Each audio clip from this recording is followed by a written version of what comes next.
You've been told that if nothing is changing fast, then nothing is changing at all, that if your life feels slow, you must be falling behind, that if results don't appear, you must be doing something wrong. But if that were true, why do so many people rush and still feel empty? Why does speed bring exhaustion instead of peace? Why does forcing the next step only create more resistance? The truth is this: what moves slowly is still moving forward. Growth does not need noise, progress does not need proof, and trust does not need certainty.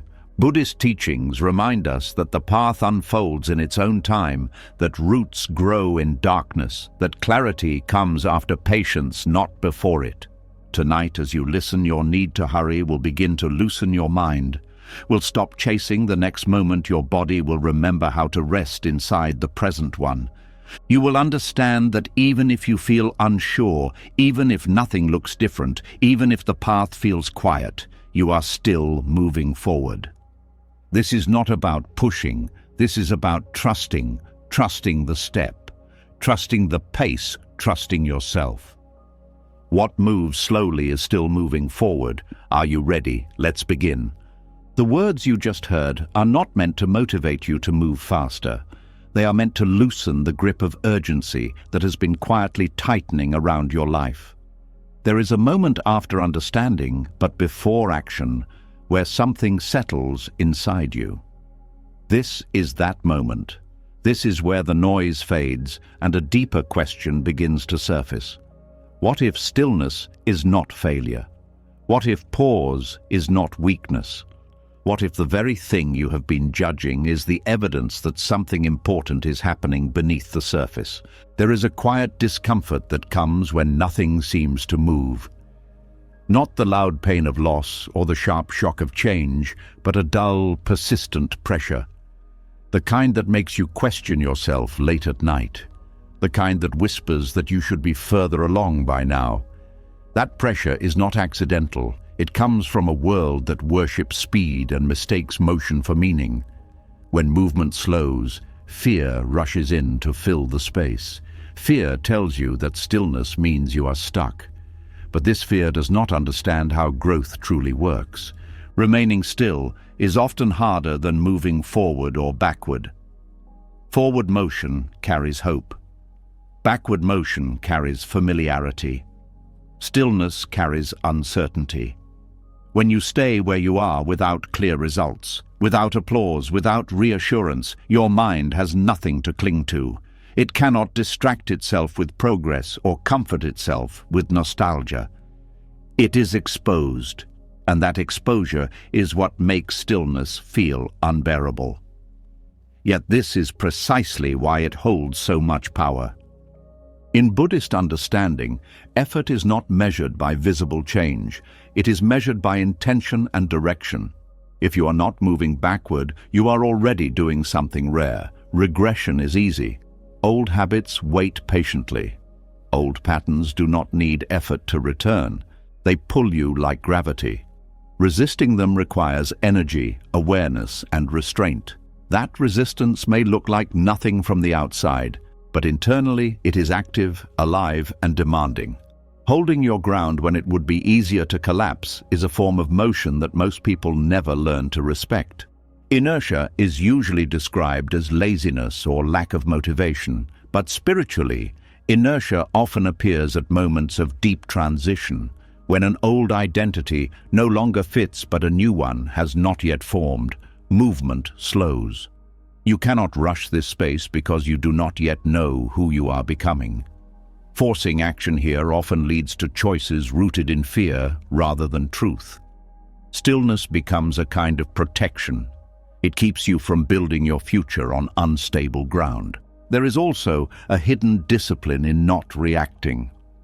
When something inside you wants to escape discomfort by making any move at all, choosing to stay is an act of strength. It trains the mind to tolerate uncertainty without panic. It teaches the nervous system that not everything unresolved is dangerous. Over time, this creates inner stability. A person who can remain steady without constant progress becomes very hard to shake. Many people believe that growth must feel inspiring or productive, but real growth often feels dull, slow, and even pointless while it is happening. Seeds do not announce themselves while they are underground. They do not rush, they do not compare themselves to other seeds. They respond only to conditions. When conditions are not right, they wait. This waiting is not passive. Inside the seed, complex processes are unfolding, but nothing is visible yet. Resisting regression is one of the most misunderstood forms of progress. Not returning to what harmed you before may not feel like success, but it is. Not repeating the same mistake again may not feel like achievement, but it is. Every time you choose not to act from old fear, old anger, or old self-doubt, you are redirecting the course of your life. Even if nothing new has appeared yet, something destructive has been prevented. That matters more than you think. The mind struggles with this because it prefers clear markers. It wants milestones, confirmation, and speed. Silence feels like failure to the mind because silence gives no feedback. But silence is often where the most important recalibration happens. When external input slows, internal awareness sharpens. You begin to notice subtle reactions. You see patterns you were too busy to see before. You catch impulses before they turn into actions. This awareness is not flashy, but it is foundational. There is also a deep humility that comes with slow movement. Speed often inflates the ego. It creates the illusion of control. Slowness strips that away. It reminds you that not everything bends to your will. This humility is not meant to weaken you. It is meant to align you with reality. When you stop fighting the pace of your life, you begin to work with it instead. And that cooperation creates a kind of quiet momentum that does not burn you out. Stillness also exposes the stories you tell yourself. When there is no progress to point to, the mind fills the gap with judgment. You may notice harsh inner voices becoming louder. This is not a sign that stillness is wrong.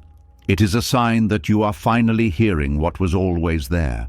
These stories lose power only when they are seen clearly. Movement often keeps them hidden. Stillness brings them to the surface so they can be understood and released. There is an important distinction between stagnation and conscious pause. Stagnation comes from avoidance. Pause comes from awareness. Stagnation numbs. Pause listens. When you remain still because you are afraid to act, energy contracts. When you remain still because you are learning, energy gathers. From the outside, these states look identical. Internally, they feel very different. One drains you, the other quietly prepares you. Many spiritual traditions recognize that life moves in cycles. Expansion is followed by contraction. Action is followed by rest. Ignoring this rhythm creates imbalance. When you try to expand endlessly, you exhaust yourself. When you allow contraction without shame, you recover wisdom. Stillness is not the end of movement. It is the reset that makes meaningful movement possible. Trust is not built during moments of success. It is built during moments when you keep going without evidence. When you do not abandon yourself just because results are delayed. Each time you stay present instead of running, trust deepens. Not trust in outcomes, but trust in your ability to remain steady, regardless of outcomes. This kind of trust cannot be taught quickly. It is earned through repetition in quiet moments no one sees. There is also courage in not performing. In a world that rewards visibility, choosing not to display your progress takes strength. You learn to separate your worth from external validation. You begin to act from inner alignment rather than approval. This shift changes everything. It makes your growth less fragile. When progress is not dependent on recognition, it becomes sustainable. Remaining still can feel like standing against a strong current. Everything around you urges you to rush, compare, and prove. Choosing slowness is a form of resistance. Not rebellion fueled by anger, but resistance rooted in wisdom. You stop allowing fear to dictate your pace. You move when movement is true, not when pressure demands it. Over time, something subtle happens. The anxiety tied to progress loosens. You stop measuring your life in visible achievements alone. You begin to notice internal shifts, how you respond differently than before, how certain triggers no longer pull you as strongly, how you can sit with discomfort longer without needing to escape.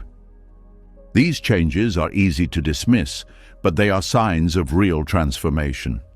When momentum finally returns, it feels different. It is calmer, less desperate, more precise. You are no longer moving to prove something. You are moving because the next step is clear. This clarity often comes quietly, without drama.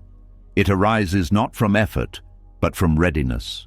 And readiness cannot be rushed. What appears to be inertia is often integration, lessons settling, identity reorganizing, values aligning.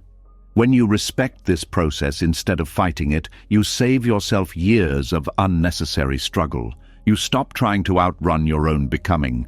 Remaining still does not mean you are doing nothing. It means you are doing something invisible, something essential, something that does not announce itself until it is complete.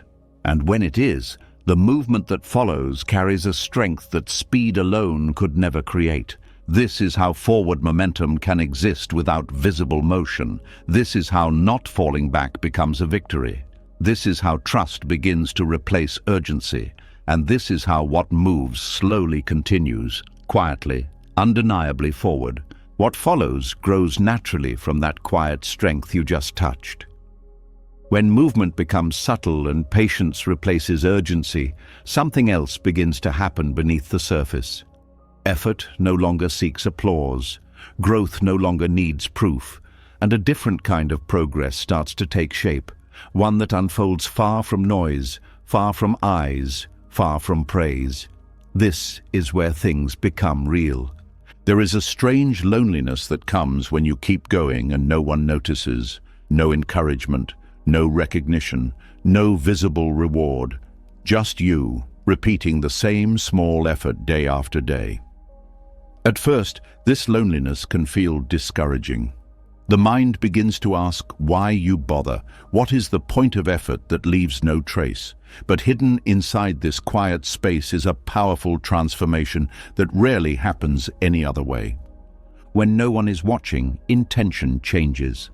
Actions lose their performance layer.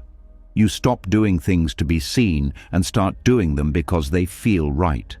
This shift is subtle, but it rewires motivation at its root. Effort driven by approval is fragile. It collapses when validation disappears. Effort driven by inner alignment becomes stable. It does not depend on feedback to survive. Unseen effort strips away self-deception. When there is no audience, there is no benefit in pretending. You see clearly how much energy you are truly willing to give. You notice when you cut corners. You notice when resistance appears. This honesty is uncomfortable at first, but it is cleansing. It clears intention of false layers and leaves behind something simpler and stronger. There is also a quiet discipline that forms in private effort. Doing the right thing when no one will know trains integrity at a deep level. Over time, your actions begin to match your values more consistently. You stop negotiating with yourself as much. You stop needing external pressure to behave with care. This alignment builds trust within you, not confidence based on results, but trust based on character. Many people struggle not because they lack ability, but because their effort depends on being witnessed. When praise disappears, motivation collapses. But when you learn to continue without witnesses, you free yourself from this dependency. You become less reactive to attention and less wounded by neglect. This emotional independence creates resilience that cannot be taken away. There is something else happening during unseen progress. The nervous system relaxes. When you are not trying to impress, there is less tension, less self-monitoring, less fear of failure. This relaxed state allows deeper learning. Mistakes become information instead of threats. Curiosity replaces pressure. Growth becomes more natural. Unseen effort also protects sincerity. When goals are shared too early, they often become distorted by expectation. You start shaping your path to match how others see it. Quiet effort shields your process from this interference. It allows intentions to mature before they are exposed. This protection keeps growth grounded and less vulnerable to ego. In Buddhist teachings, purification does not come from dramatic acts. It comes from repeated right action done without attachment to outcome. When effort is unseen, attachment loosens. You act because it is wholesome, not because it will be rewarded. This creates clarity of mind. Actions stop carrying hidden demands. They become lighter. Over time, something unexpected happens. You begin to trust yourself more, not because you succeeded publicly, but because you showed up privately. You know what you are capable of even when no one is watching. This self-trust is quiet but unshakable. It does not need reassurance. It does not crumble under doubt. There is a deep peace that comes from knowing you are living in alignment, even if no one knows it. This peace does not depend on circumstances. It comes from coherence between inner values and outer behavior. When those two match, the mind settles. Inner conflict reduces. Energy stops leaking through contradiction. Unseen effort also teaches patience in a new way. When progress is invisible, you cannot rush toward a finish line. You learn to focus on the process itself. Attention shifts from outcome to presence. This presence sharpens awareness. You notice subtleties you would miss if you were chasing results. Life slows down just enough for depth to appear. There is also humility in working without witnesses. You stop assuming that effort entitles you to recognition. You accept that much of life unfolds quietly. This humility softens the ego. It makes learning easier. It allows correction without shame. When pride loosens, wisdom has more room to enter. Another transformation happens in how you relate to time. Without external markers of success, time stops being measured by achievement alone. Days are no longer wasted just because nothing visible happened. You begin to sense value in consistency, in showing up, in not abandoning the path. This changes how you experience your life. Unseen progress also changes how you relate to others. When you are no longer chasing recognition, comparison loses power. You are less threatened by other people's success, less envious, less defensive. You can appreciate others without feeling diminished. This emotional maturity creates healthier relationships. There is a quiet courage required to continue when doubt has no immediate answer. No applause means doubt speaks louder. Questions become sharper. This is where inner trust is forged. Each time you continue anyway, trust strengthens. Not blind trust, but earned trust. Trust that you can stay with uncertainty without falling apart. Over time, you may notice that motivation shifts from excitement to commitment. Excitement rises and falls. Commitment remains. This is not dull, it is stable. It allows long-term growth. Many meaningful changes in life require this kind of steady presence. Without it, progress fragments. Unseen effort also deepens compassion. When you struggle quietly, you become more understanding of others who do the same. You stop assuming that lack of visible success means lack of effort. This softens judgment. It expands empathy. You recognize that everyone carries invisible labor. There is also a subtle joy in private consistency, not the loud joy of celebration, but a calm satisfaction. A sense of rightness. You may not feel accomplished, but you feel grounded. This groundedness becomes a refuge. It steadies you during chaos. It anchors you when things fall apart. When results eventually appear, they feel different, less intoxicating, less defining. You are not dependent on them for identity. Success becomes something you experience, not something you cling to. And if results never appear in the way you expected, you are still intact. Your worth was never tied to visibility. Unseen effort teaches you to value what lasts. Attention fades, trends change, praise disappears, but inner alignment remains. The habits you build in silence shape your future more than any public milestone. This understanding brings relief. You no longer feel pressured to perform your becoming. As this way of moving settles in, trust becomes quieter but stronger. You trust the path without needing constant confirmation. You trust yourself without needing proof. This trust does not eliminate doubt. It holds doubt without being ruled by it. That is its strength. This kind of progress cannot be rushed or displayed. It matures slowly, deepening roots before growing branches. It prepares you for responsibility without inflating ego. It gives you stability before expansion.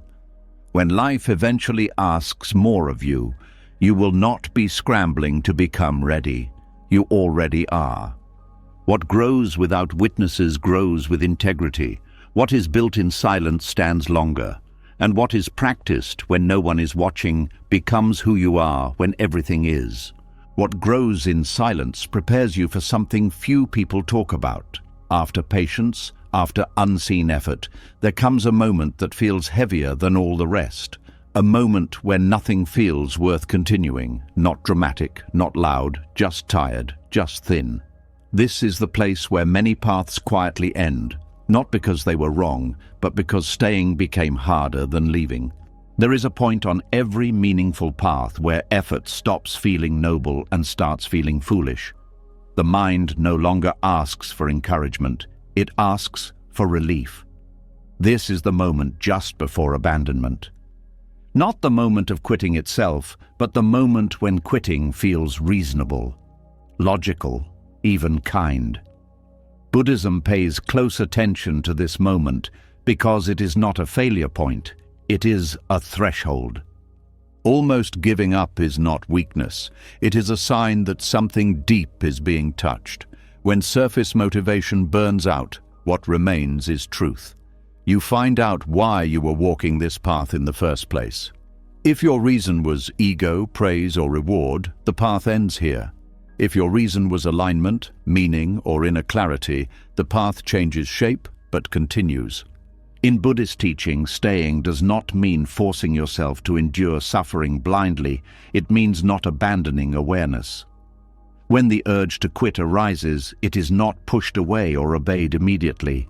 It is observed. That observation alone creates space. In that space, you are no longer just reacting. You are practicing wisdom. The mind is skilled at disguising fear as logic. At the edge of endurance, it produces convincing arguments.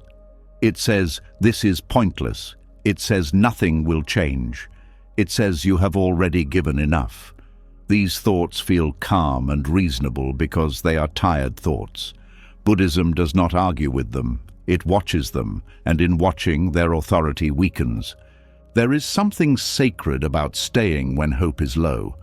Not dramatic hope, but the simple willingness to remain present. This kind of staying strips effort down to its essence. You are no longer chasing improvement. You are simply refusing to turn away. That refusal is not stubbornness. It is devotion to awareness itself. Many people believe transformation comes from breakthroughs. Buddhism points to something quieter. Transformation often happens in the moment you decide not to escape discomfort. When you stay with confusion without demanding clarity. When you stay with effort without demanding results. This staying reshapes the mind more deeply than success ever could. Success reinforces identity. Staying dissolves it. When you succeed, the self grows stronger. When you stay through difficulty without reward, the self loosens. This loosening is essential for wisdom. A rigid self cannot see clearly. A softened self can. The moment before giving up is also the moment when attachment becomes visible. Attachment to outcome, attachment to progress, attachment to being someone who is improving. When these attachments are threatened, suffering spikes. Buddhism teaches that suffering does not mean you are on the wrong path. It often means you are seeing attachment clearly for the first time. Staying does not guarantee external change. That is not its promise. Its promise is internal freedom. When you stay without guarantees, you learn that you can survive uncertainty. That realization changes your relationship with fear. Fear loses its power to command immediate action. There is also compassion hidden in staying. When you experience the urge to abandon something you once cared about, you understand others more deeply. You stop judging people for quitting. You see how heavy it can feel. This compassion softens your view of the world. It makes you less rigid, less harsh, more human. Buddhism speaks often of the middle way. Almost giving up is where extremes reveal themselves. Force says, push harder no matter what. Escape says, leave now to end discomfort. Staying without force or escape is the middle. It requires sensitivity, listening, adjusting without abandoning. This kind of staying is not passive, it is attentive. You may change how you practice, you may rest, you may simplify, but you do not sever your relationship with the path itself. You remain in conversation with it. This ongoing relationship is what allows growth to continue even when form changes. There is a subtle confidence that forms when you stay through difficulty. Not confidence in outcome, but confidence in your capacity to remain present. This confidence does not announce itself. It shows up later, when life presents another challenge, and you do not panic as quickly. You recognize the territory. You have been here before. Almost giving up also reveals impermanence in a personal way. Motivation rises and falls. Desire fluctuates, certainty dissolves. Seeing this directly weakens the belief that you must feel inspired to continue. You learn that commitment can exist without enthusiasm. This is a mature form of practice. Buddhist monks are taught that when the urge to leave arises, they should stay a little longer, not forever, just long enough to understand the urge. Often, what they find is not a true calling to leave, but exhaustion, loneliness, or doubt. These states pass. Decisions made from them often do not age well. Staying through this moment teaches discernment. You learn the difference between wisdom and avoidance. Sometimes leaving is right. But leaving from clarity feels different than leaving from fatigue. Staying long enough allows that difference to become clear. There is also humility in staying. You stop assuming you know how things should unfold. You accept that growth does not follow your preferred timeline. This humility opens you to learning that success would have closed off. When you are no longer trying to win, you can listen. The Dharma does not promise comfort. It promises clarity. The moment before giving up is where clarity can deepen most. When illusions fall away, when narratives collapse, when only presence remains. This presence is not exciting, it is honest. And honesty is transformative. Many people reach this point and assume something has gone wrong. Buddhism suggests the opposite. This may be the moment when practice becomes real. Before this, effort was fueled by hope. After this, it is fueled by understanding. Staying also changes your relationship with failure. You realize that quitting is not the only failure. Abandoning awareness is. As long as awareness remains, the path continues, regardless of form. This realization removes much of the fear around getting things wrong. Over time, staying builds quiet resilience. Not the loud kind that boasts endurance, but the steady kind that does not break easily. This resilience is flexible. It bends without collapsing. It allows you to adapt without losing yourself. There is a deep dignity in staying, not because it looks strong, but because it is honest. You are not pretending to be inspired. You are not chasing a future version of yourself. You are meeting reality as it is and choosing not to turn away. When people speak of transformation, they often point to moments of victory. Buddhism points to moments of endurance with awareness. Staying when you almost give up reshapes the mind in ways success cannot. Success confirms who you think you are. Staying reveals who you actually are beneath effort. Eventually, the intensity of almost giving up passes. not always quickly, but it passes. What remains is a deeper trust. Not trust that things will work out, but trust that you can remain present even if they do not. This trust is freedom. From this place, the path continues, not because you forced yourself, but because something inside you clarified. You stayed long enough for illusion to burn out. You stayed long enough for truth to surface quietly. And that quiet truth carries you forward, not with excitement, but with depth. What happens after you choose to stay is not what most people expect. There is no sudden reward, no clear sign that tells you that you made the right choice. Instead, life often slows down even more. The path becomes quieter, progress becomes harder to explain, and this is where a new misunderstanding appears. The mind starts to believe that slowness means delay. Buddhism offers a different view. It teaches that slow growth is not an obstacle to wisdom. It is the way wisdom is protected. When something grows too fast, it becomes fragile. It has not learned how to hold its own weight. In human development, this fragility shows up as ego.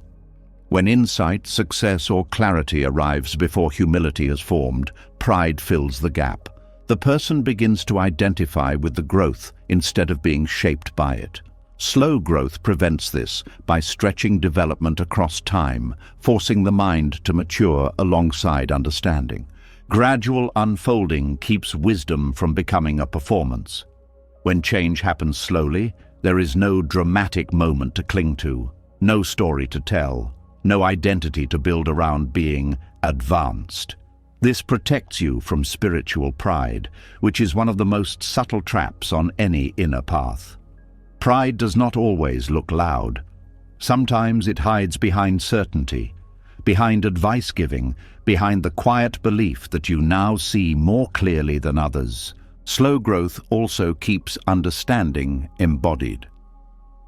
Fast insight often stays intellectual. It sounds right, but it has not yet been tested by life. When growth is gradual, each small realization must live with you through ordinary days, through irritation, through boredom, through disappointment. This daily friction grounds wisdom. It stops it from floating above reality. There is also a protective patience built through slowness. You learn to hold insight without rushing to act on it. You learn to let understanding settle before it speaks. This restraint is not hesitation, it is discernment. Many mistakes are made not because insight is wrong, but because it is expressed before it is ready. Buddhist teachings emphasize right timing as much as right understanding. A truth revealed too early can cause harm, to yourself or to others. Slow growth ensures that wisdom ripens at the same pace as compassion. Without compassion, insight becomes sharp and cutting. With compassion, it becomes healing. Another protection offered by slowness is the reduction of attachment to identity. When growth takes time, you cannot easily point to a moment where you became someone new. The self remains fluid. This fluidity keeps ego from solidifying around progress. You are less likely to think, "I have arrived," because arrival never clearly happens. Slow growth also limits exposure. When understanding unfolds quietly, fewer people project expectations onto you. You are not pressured to represent wisdom before you are ready. This privacy allows mistakes. It allows learning without shame. Premature exposure often freezes development because the fear of being seen as inconsistent becomes stronger than the desire to keep learning. There is a reason many traditions value apprenticeship. Wisdom passed slowly through observation and repetition protects both teacher and student. It ensures that knowledge is carried responsibly. In personal growth, slow unfolding plays the same role. It prevents you from carrying insights you do not yet know how to live. Gradual growth also builds humility through repetition. When progress is slow, you are reminded often of your limits. You encounter the same struggles again and again, This repetition humbles the mind. It keeps you from believing that one insight has solved everything. You learn that understanding deepens through return, not conquest. Slowness also gives space for integration. Insight changes how you see the world. Integration changes how you live in it. These two processes move at different speeds. Insight can arrive quickly. Integration cannot. Slow growth honors this difference. It allows behavior, emotion, and perception to realign naturally.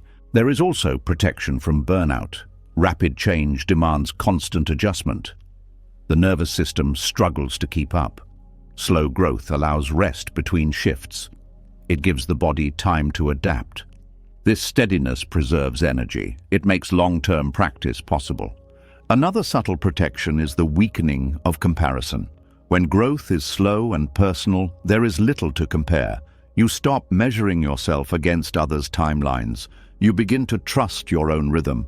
This trust reduces envy and insecurity. It allows focus to return inward. Slow growth also reveals motivation clearly. When progress is delayed, false reasons fall away.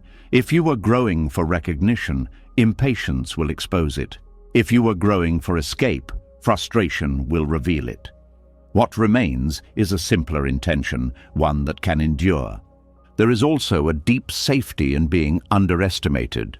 When growth is quiet, you are not burdened by expectations. You are free to experiment, to fail, to change your mind. This freedom is rare and precious. It allows authenticity to survive. Buddhism does not see wisdom as something to display. It sees it as something to live. Slow growth aligns with this view. It ensures that understanding becomes behavior, not belief. That clarity becomes kindness, not certainty. Gradual unfolding also builds patience with others. When your own growth takes time, you stop expecting quick change from those around you. This patience improves relationships. It softens judgment. It creates space for connection rather than correction. There is also a protection from spiritual bypassing. Fast growth can skip over unresolved pain. Slow growth does not allow this. It brings unresolved patterns back again and again until they are met. This meeting is uncomfortable, but it prevents false peace. Slow growth teaches respect for complexity. You stop looking for simple answers. You accept that understanding deepens through layers. This respect keeps you curious. It prevents rigidity. It allows learning to continue. Over time, slow growth creates a kind of quiet confidence, not confidence that you are right, but confidence that you are learning. This confidence does not need defense. It does not argue. It listens. When wisdom is protected by slowness, it matures without distortion. It remains flexible, responsive, human. It does not harden into doctrine or identity. It stays alive. From the outside, slow growth may look like delay. From the inside, it feels like preparation, a careful shaping, a steady strengthening. It keeps you from becoming something you cannot yet carry. And when the time comes for clarity to express itself, it does so gently, without urgency, without pride, without the need to be seen. What unfolds then is not rushed growth, but rooted presence, not a sudden leap, but a natural step forward, taken at exactly the pace that keeps wisdom whole. What grows slowly begins to feel protected, but protection often comes with restriction. After wisdom has been sheltered from pride and hurry, life tends to do something that feels unsettling. Options reduce, energy funnels. The wide road quietly closes, and what remains feels narrow, specific, and demanding. This narrowing is rarely explained. It simply happens, and many people mistake it for loss, when in truth it is preparation for clarity. There are seasons when life feels open, many choices, many directions, many identities you could step into. This openness feels freeing, but it is also distracting. Awareness scatters, attention splits. When everything is possible, very little is seen deeply. Buddhism teaches that clarity does not come from endless options. It comes from refinement, and refinement requires narrowing. When the path narrows, distractions fall away. Not because you rejected them, but because they no longer fit. Activities that once held interest begin to feel empty. Conversations lose their pull. Certain ambitions quietly dissolve. This can feel confusing or even frightening. But this is awareness becoming more precise. Energy is being gathered instead of spread thin. Narrowing often appears as limitation. Less time, less energy, less tolerance for noise. The mind may panic and interpret this as decline. But spiritually, this contraction is intentional, like a lens focusing light. Narrowing concentrates attention. What once felt overwhelming becomes clearer because less is competing for awareness. Life often slows before clarity because speed depends on momentum and clarity depends on presence. When momentum fades, presence becomes unavoidable. You are forced to see what remains when movement stops. This seeing is not comfortable. It removes distractions that once softened discomfort, but it also removes illusions. When the path narrows, you are asked to choose depth over breadth, to stay with one question instead of many, to listen longer, to respond slower. This deepening sharpens perception. You begin to notice subtle patterns, small reactions, quiet truths that were always there but never held long enough. Buddhist practice values simplicity not as an aesthetic, but as a function of awareness. Too much input dulls perception. Narrowing reduces input. It creates space for discernment. You stop reacting to everything and start responding to what matters. This narrowing also refines values. When options disappear, priorities reveal themselves. You see what you are unwilling to let go of. You notice what remains meaningful even when convenience is gone. This is not something you decide intellectually, it is something life shows you through absence. Many people resist this phase because it feels like being cornered. The mind prefers escape routes, but narrowing removes escape. It invites intimacy with experience. You can no longer skim the surface.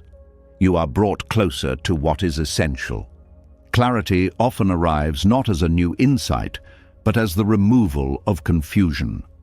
Narrowing does this quietly. By taking away what is unnecessary, it allows what is true to stand out. This process feels subtractive, not additive. And subtraction can feel like loss until you see what it reveals. There is also a sharpening of responsibility that comes with narrowing. When choices are fewer, avoidance becomes harder. You can no longer blame confusion on complexity. You are asked to meet what is in front of you fully. This responsibility matures awareness. Narrowing also strengthens commitment. When the path is wide, commitment is loose. You can always turn elsewhere. When the path narrows, commitment deepens because turning away costs more. This cost is not punishment, it is clarification of intent. Life often narrows the path before clarity because clarity demands honesty. Honesty cannot coexist with endless distraction. When distractions fall away, self-deception becomes visible. You see what you have been avoiding. This seeing is uncomfortable, but it is cleansing. In Buddhism, renunciation is often misunderstood as rejection. In truth, it is refinement of attention. Narrowing is a form of renunciation that happens naturally. You stop engaging with what drains you because awareness no longer tolerates it. This is not force, it is sensitivity. Narrowing also deepens compassion. When your own life simplifies, you become more attuned to suffering. You notice pain you once overlooked. This sensitivity arises because awareness is no longer overloaded. Compassion sharpens alongside clarity. The slowing that accompanies narrowing is essential. Speed would blur perception. Slowness allows details to surface. You notice tone, intention, subtle emotional shifts. This refined awareness makes your responses more skillful. Narrowing also teaches trust. When familiar supports disappear, you learn to rely on presence itself. You discover that awareness can hold you even when circumstances feel constrained. This trust is quiet but strong. Many people interpret narrowing as life closing in on them. Buddhism suggests it is life guiding attention inward. The outer world becomes simpler so the inner world can be seen clearly. This inward turn is not withdrawal, it is alignment. Clarity that emerges from narrowing is different from clarity achieved through analysis. It is embodied, felt. You do not argue for it, you recognize it. It carries a sense of inevitability, not urgency, but rightness. Narrowing also reveals what you are ready for. Certain opportunities disappear because they no longer match your depth. This can feel disappointing, but it is protective. It prevents you from dispersing energy needed for what is next. As awareness refines, choices become simpler. Not because life is simpler, but because you see more clearly. You know what to say no to. You know what deserves care. This simplicity reduces inner conflict. The path narrows on purpose to teach you how to walk it fully. Wide paths encourage wandering. Narrow paths require presence. Each step matters. Each movement is felt. This attention transforms walking into practice. Eventually, clarity emerges not as certainty, but as steadiness. You stop needing many answers. One direction becomes enough. Not because it promises success, but because it feels true. This clarity does not shout, it settles. It brings a quiet confidence. You are no longer pulled in many directions. Awareness stands firm. Narrowing is not permanent, it is a phase. But the clarity it brings remains. Once awareness has been refined, even when life widens again, you do not lose what you learned. You carry discernment with you. What felt like restriction reveals itself as guidance. What felt like slowing reveals itself as focusing. And what felt like loss reveals itself as preparation. When the path narrows, life is not taking something away to punish you. It is removing what you no longer need so that what truly matters can finally be seen. When the path narrows long enough, something quiet becomes unavoidable. You cannot wait forever for clarity to arrive fully formed. The road no longer offers many options, yet it also does not offer certainty. What remains is a simple and uncomfortable choice. Stay frozen until reassurance appears, or take a step without knowing where it will land. This is where practice changes its nature. This is where trust stops being an idea and becomes an action. There is a deep habit in the human mind that looks for guarantees before it moves. Proof, signs, validation, something external that says yes, now is safe. When life was wide, you could delay movement and still feel alive. But on a narrow path, stillness without awareness turns into stagnation. At this stage, movement is required, but certainty is no longer available. This tension is not a mistake. It is the training itself. Buddhist teachings do not promise certainty. They teach how to live without it. The mind believes certainty creates safety, but experience shows otherwise. Even the most guaranteed outcomes change. Even the clearest plans collapse. Waiting for reassurance often means waiting forever. The practice then is learning how to move while uncertainty remains. Moving without certainty does not mean acting recklessly. It means acting without emotional insurance. You step not because you are sure it will work, but because staying still no longer feels honest. This honesty becomes your compass. It replaces prediction with presence. At first, this feels frightening. The mind protests. It says you are risking too much. It says you should wait a little longer. But waiting here is not neutral. Waiting carries its own cost. Energy begins to dull. Awareness weakens. Doubt grows louder. Buddhism recognizes that clinging to certainty can become another form of attachment. Trusting the step itself means shifting attention from outcome to intention.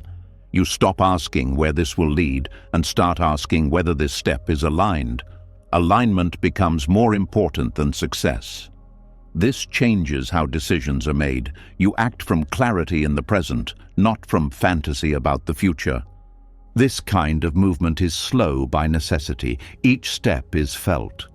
You cannot rush because there is no script to follow. This slowness sharpens awareness.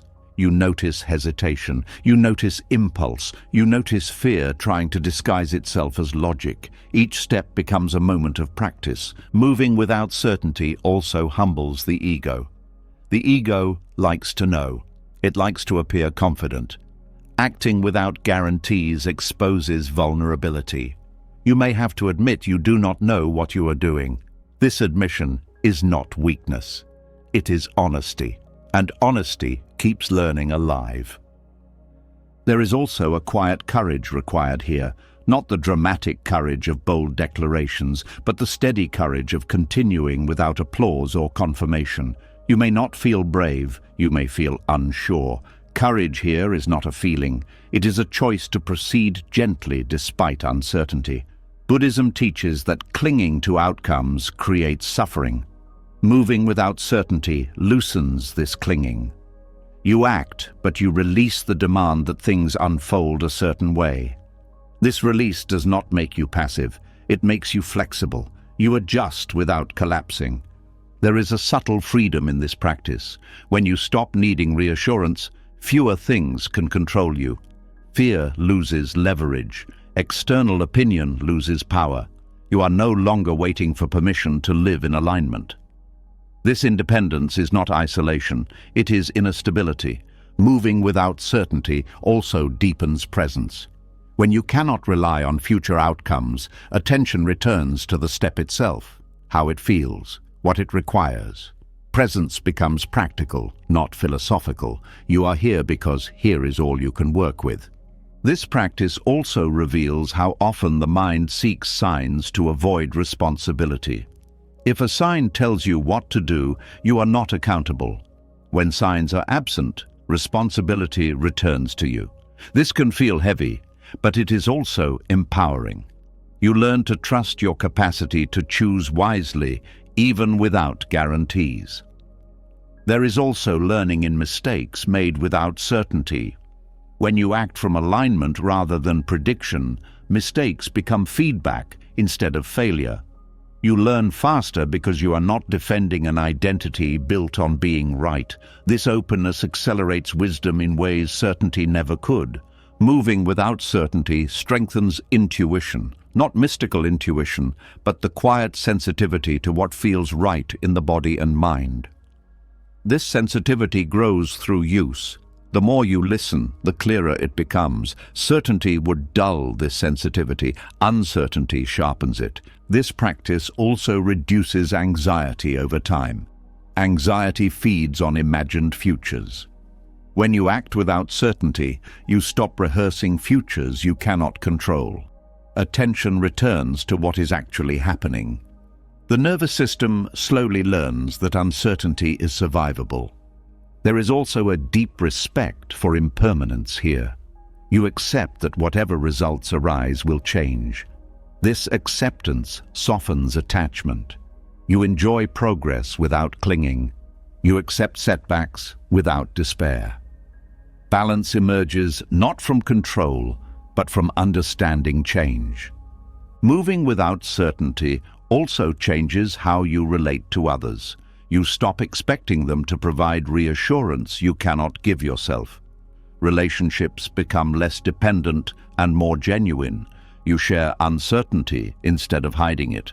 This honesty deepens connection. This practice teaches patience in action. You move, but you do not force. You respond, but you do not rush. You allow consequences to unfold without interference. This patience keeps action clean. It prevents panic-driven decisions.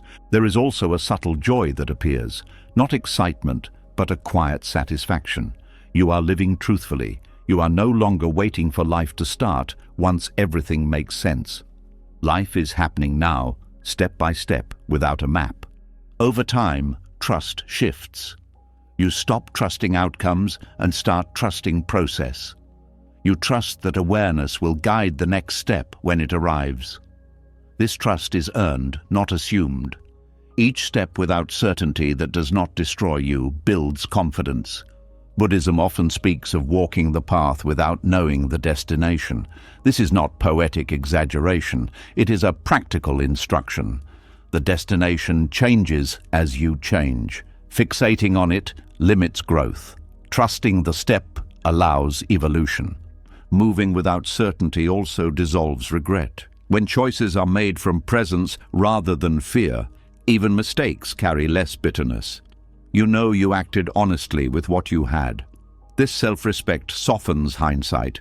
As this practice deepens, uncertainty becomes less threatening. It becomes familiar terrain. You recognize its textures. You know how to breathe inside it. You know how to move slowly through it without freezing. Eventually, you realize that certainty was never the source of safety. Presence was, awareness was. The ability to respond wisely in real time was. This realization changes how you live. The step itself becomes enough. Not because it guarantees success, but because it expresses truth in motion. And when truth moves, even without certainty, it carries its own quiet direction. From here, the path continues not with confidence in outcomes, but with confidence in awareness. You move, you adjust, you learn, and in doing so, you discover that trust was never about knowing where you were going. It was about knowing how to walk when you did not. When you learn to move without certainty, something unexpected happens. Confidence does not rush in to replace doubt. Strength does not suddenly feel strong. Instead, energy thins out. Motivation fades. What once felt meaningful now feels quiet, even dry. And this is where many people assume they have lost their faith. Buddhism points to something deeper. It says this may be the moment when faith becomes real. There is a common belief that faith feels warm, hopeful, and inspiring, that it lifts you, that it reassures you. But much of what is called faith is actually emotion. Emotion rises and falls. It depends on mood, health, sleep, and circumstances. When emotion disappears, people think trust has disappeared with it. What remains feels empty, flat, or heavy. This is not the absence of faith. This is faith stripped of feeling. Faith that does not feel like faith often appears during exhaustion, when you have been patient for a long time, when effort has been steady but results remain unclear, when emotional fuel runs out. At this stage, continuing does not feel noble or spiritual. It feels mechanical, ordinary, sometimes pointless. And yet something keeps you from quitting entirely. That something is quiet trust. This trust does not speak in encouraging words. It does not promise outcomes. It does not protect you from doubt. It simply keeps you oriented. You still show up. You still choose not to turn away. You still act with care, even when you feel nothing. Buddhism recognizes this as a mature form of faith, one that does not depend on inspiration. Doubt often gets a bad reputation, but doubt is not the opposite of faith. Indifference is. Doubt asks questions, it examines, it tests. When faith exists beneath doubt, it allows doubt to pass through without collapse. You do not need to silence doubt to continue. You learn to carry it. Emotional dryness is especially confusing. Practices that once felt nourishing now feel empty. Teachings that once resonated now feel distant. This dryness is not a sign that the path is wrong. It is a sign that attachment to feeling is dissolving. Buddhism teaches that relying on pleasant states creates dependency. Dryness breaks that dependency. When faith no longer feels good, intention becomes clearer. You are no longer practicing because it soothes you. You are practicing because it aligns you. This alignment is quieter than comfort, but stronger. It does not disappear when conditions change. There is also humility in faith that feels thin. You stop assuming that spiritual life exists to make you feel better. You accept that some seasons are barren, This acceptance deepens wisdom. It prevents entitlement. It allows practice to continue without bargaining. Fatigue plays a key role here, not just physical tiredness, but existential tiredness, the kind that comes from carrying effort over time. When fatigue is present, the mind seeks relief. It questions the value of continuing. Buddhism does not deny this fatigue. It invites compassion toward it. You are not asked to be energetic. You are asked to be honest. Faith beneath fatigue looks like doing less, but not quitting. It looks like simplifying, reducing effort to what is essential, letting go of excess striving. This faith is gentle. It respects limits. It does not punish you for being tired. There is also a deepening of sincerity. When enthusiasm fades, what remains is real. You are no longer driven by excitement or identity. You continue because something inside knows this matters, even if it cannot explain why. This knowing is not loud, it is steady. Faith that does not feel like faith also protects you from spiritual comparison. When you are not glowing with inspiration, you stop trying to appear advanced. You become more human. This humanity allows connection. It removes the pressure to perform belief. Buddhism often speaks of equanimity. This is not emotional numbness. It is balance. Faith beneath dryness contributes to equanimity. You learn to remain steady regardless of inner weather. Pleasant states do not inflate you. Unpleasant states do not define you. There is also freedom here. When faith is no longer tied to feeling, you stop chasing spiritual highs. You stop fearing lows. Practice becomes integrated into life rather than separate from it. This integration is a sign of maturity. Doubt continues to arise, but it changes shape. It becomes less personal. You see it as a mental event rather than a verdict. You do not need to resolve every question to continue. You allow uncertainty to exist without making it a problem. Faith beneath doubt is not blind. It is patient. It allows understanding to unfold slowly. It does not demand immediate clarity. This patience reduces inner conflict. You stop fighting your own mind.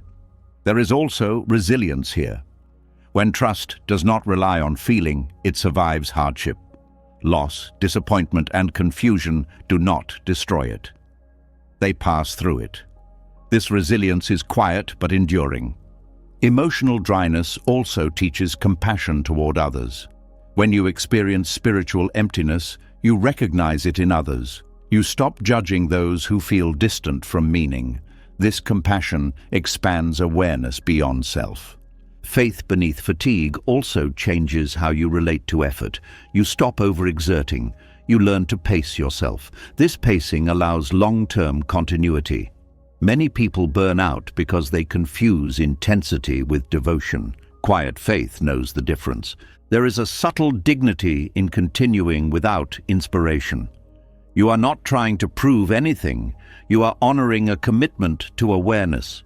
This dignity strengthens self-respect. Over time, dryness passes, not suddenly, gradually. And when warmth returns, it feels different, less intoxicating, more grounded. You appreciate it without clinging. You know it will pass again. This knowing keeps balance. Faith that does not feel like faith also teaches trust in process. You learn that meaning is not always felt. Sometimes it is lived first and felt later. This reverses the usual order. You act before you feel certain. You feel aligned before you feel inspired. This kind of faith is invisible. Others may not recognize it. Even you may doubt it exists, but it shows itself through consistency, through restraint, through kindness that persists without reward. Buddhism does not ask you to feel faithful. It asks you to remain aware. Awareness continues regardless of emotion. When awareness continues, faith is present, even if it feels absent. As you move through this phase, something settles. You stop asking whether you believe enough. You stop measuring devotion by emotion. You simply continue. And in that continuation, trust deepens without announcing itself. Faith beneath doubt, fatigue, and dryness is not dramatic. It is ordinary, and because it is ordinary, it lasts. It becomes part of how you live rather than something you feel. From here, trust no longer needs to prove itself. It does not need to be named. It functions quietly, guiding you through days that feel empty and days that feel full without clinging to either. And this quiet trust carries you forward, not by lifting you, but by holding you steady when nothing else does. When faith no longer feels warm and trust continues quietly, the mind does not relax. It looks for proof. It looks for movement. And when it finds silence instead, it begins to worry. This is where another misunderstanding takes hold. The mind starts to believe that nothing happening means something has gone wrong. Silence becomes suspicious. Stillness feels like failure, and without noticing, worth becomes tied to noise. The mind is trained by repetition. From early on, it learns that activity is praised and quiet is questioned. Effort is celebrated when it is visible. Progress is validated when it is measurable. Over time, this conditioning becomes automatic. When the mind does not hear its own noise, it assumes it has stopped working. When there is no inner commentary, it assumes something is missing. Mental noise creates a sense of movement even when nothing meaningful is happening. Thoughts jump, plans form, worries cycle. This activity feels productive because it feels busy. Silence, by contrast, offers no such reassurance. It feels empty, and emptiness scares a mind that equates fullness with value. Speed becomes the mind's shortcut to worth. Fast decisions feel confident, quick reactions feel intelligent, immediate answers feel competent. Silence interrupts this pattern. It removes the illusion of control. Without constant thought, the mind does not know how to measure itself, so it reaches for familiar conclusions. It tells you that you are stuck, that you are falling behind, that you should be doing more. This illusion is reinforced by culture. Everything around you rewards speed, faster responses, faster growth, faster results. Quiet processes are invisible. Silence has no metrics, so the mind borrows the world's values and applies them inward. If there is no visible movement inside, it assumes there is no value. But silence is not the absence of activity, it is the absence of interference. When mental noise quiets, deeper processes become possible. Attention sharpens, sensitivity increases, awareness settles. These shifts do not announce themselves, they are subtle, and because they are subtle, the mind often overlooks them. The mind mistakes silence for failure because silence does not feed identity. Identity is built from stories. Stories require words. Silence interrupts storytelling. Without a narrative, the self feels undefined. And undefined feels unsafe to a mind that relies on labels to feel real. There is also a fear of being left behind. When silence slows you down, comparison becomes uncomfortable. Others appear to be moving, achieving, speaking, posting, producing. Silence creates the impression that you are out of sync. The mind interprets this as danger. It urges you to rejoin the noise to prove relevance. Buddhism recognizes this pattern as attachment to becoming. The mind wants to become something, to improve, to advance. Silence pauses this project. It removes the sense of becoming, and without becoming, the mind fears it is dissolving. In truth, it is resting. Silence also exposes dependency on thought. When thoughts slow, you see how often you relied on them for reassurance. Planning felt like control. Worry felt like preparation. Analysis felt like progress. Silence reveals that many thoughts were not helping. They were filling space. This realization can be unsettling. The mind may rush to recreate noise to avoid discomfort. It may invent problems, revisit old concerns, generate urgency, all to avoid the vulnerability of quiet. Unlearning the illusion that silence equals failure requires patience. You cannot convince the mind with logic alone. It must experience safety in silence. It must learn through repetition that nothing bad happens when thoughts slow.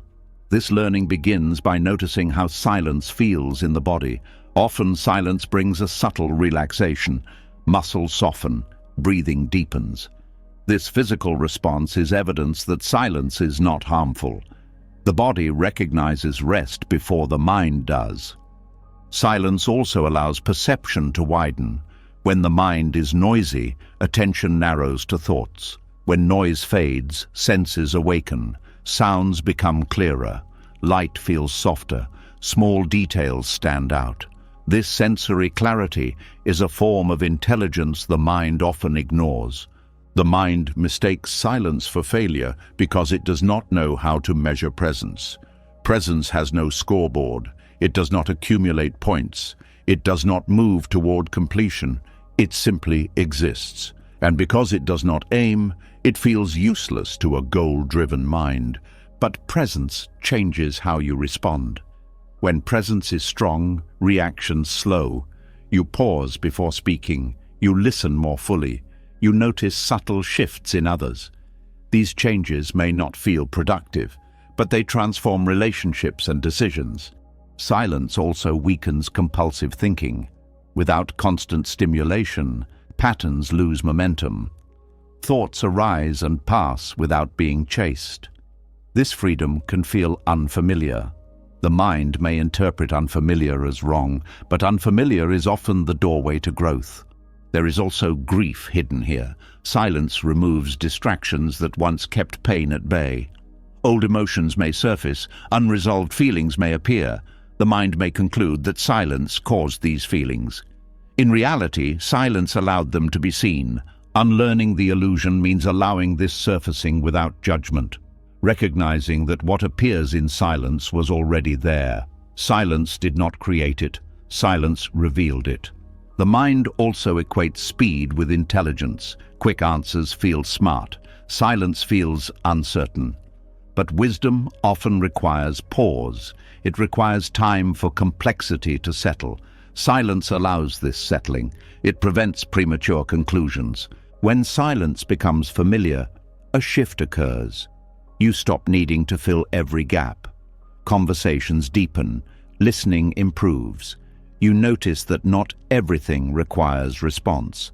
This restraint refines communication. The illusion of silence as failure also dissolves when you notice its effects over time. You become less reactive, less drained, more grounded. These changes are cumulative. They do not appear all at once, but they are unmistakable. Silence also teaches patience with not knowing. You stop demanding immediate understanding. You allow questions to remain open. This openness invites insight that force would block. The mind fears silence because it cannot predict it. Silence does not follow linear rules. It unfolds organically. This unpredictability threatens control, but letting go of control reveals adaptability. There is also a deeper worth discovered in silence. Worth that is not earned through effort, worth that exists without achievement. This worth is unsettling at first because it contradicts conditioning, but once felt, it becomes grounding. Unlearning the illusion requires repeated exposure, sitting with silence, walking in silence, allowing pauses. Each time, the mind protests less. It learns that silence does not erase you, it clarifies you. Over time, silence stops feeling empty. It feels spacious. It becomes a place of refuge rather than threat. You return to it not because you failed, but because you recognize its value. The mind still tries to equate speed with worth. That habit does not disappear overnight, but awareness loosens its grip. You see the pattern without obeying it. This seeing is freedom. Silence then becomes a teacher. It shows you how much effort was unnecessary, how much noise was habit, how much worth was self-imposed pressure. From this place, movement becomes more intentional. You act because it is needed, not because silence feels uncomfortable. You speak because words add value, not because quiet feels wrong. The illusion fades gradually. Silence stops being a verdict and becomes a foundation, a place where awareness rests, where value is not measured, where trust continues quietly. And in that quiet you realize that silence was never failure. It was the space where meaning was learning how to breathe.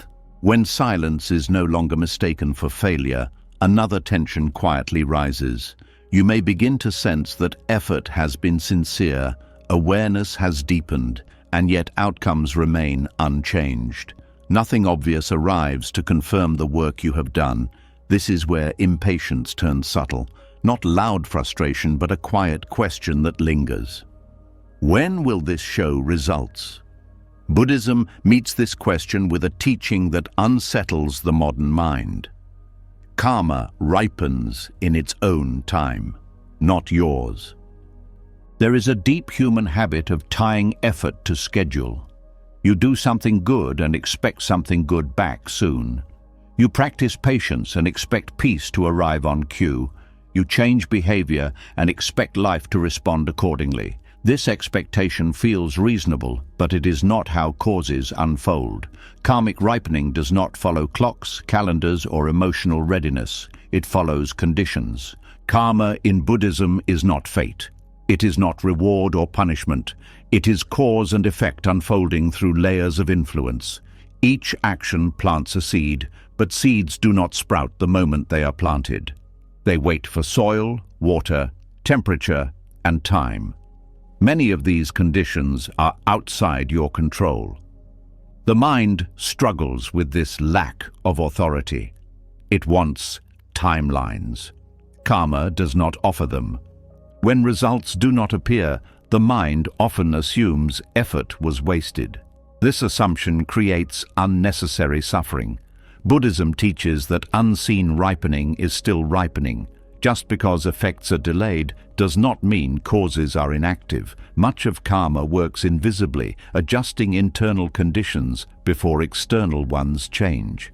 Human timelines are shaped by desire. We want relief now, we want clarity now, we want confirmation now. But desire itself becomes an obstacle when it demands immediacy. It narrows perception. It blinds you to subtle shifts. It makes you overlook small changes because they are not dramatic enough. Karmic ripening often begins internally, a softer reaction, a slower impulse, a different choice made quietly. These changes may not alter circumstances immediately, but they alter trajectory. Over time, trajectories matter more than moments. There is also the accumulation of old causes. Present experience is shaped by countless past actions, many forgotten. Expecting new effort to override all previous conditions instantly is unrealistic. Buddhism encourages patience not as resignation, but as realism. Surrender plays a crucial role here. Not surrender as giving up, but surrender as releasing the demand to control timing. When you surrender timelines, tension loosens. You stop gripping the future. Energy returns to the present. Peace begins to replace strain. Surrender also restores trust in process. You recognize that effort has value even when outcomes are delayed. This trust prevents burnout. It allows continuity. You continue practicing not because you expect reward soon, but because alignment matters now. There is grief hidden in delayed ripening, grief for time invested without visible return, grief for hopes postponed. Buddhism does not dismiss this grief. It invites you to hold it gently, to feel disappointment without turning it into self-blame. Delayed results often test sincerity.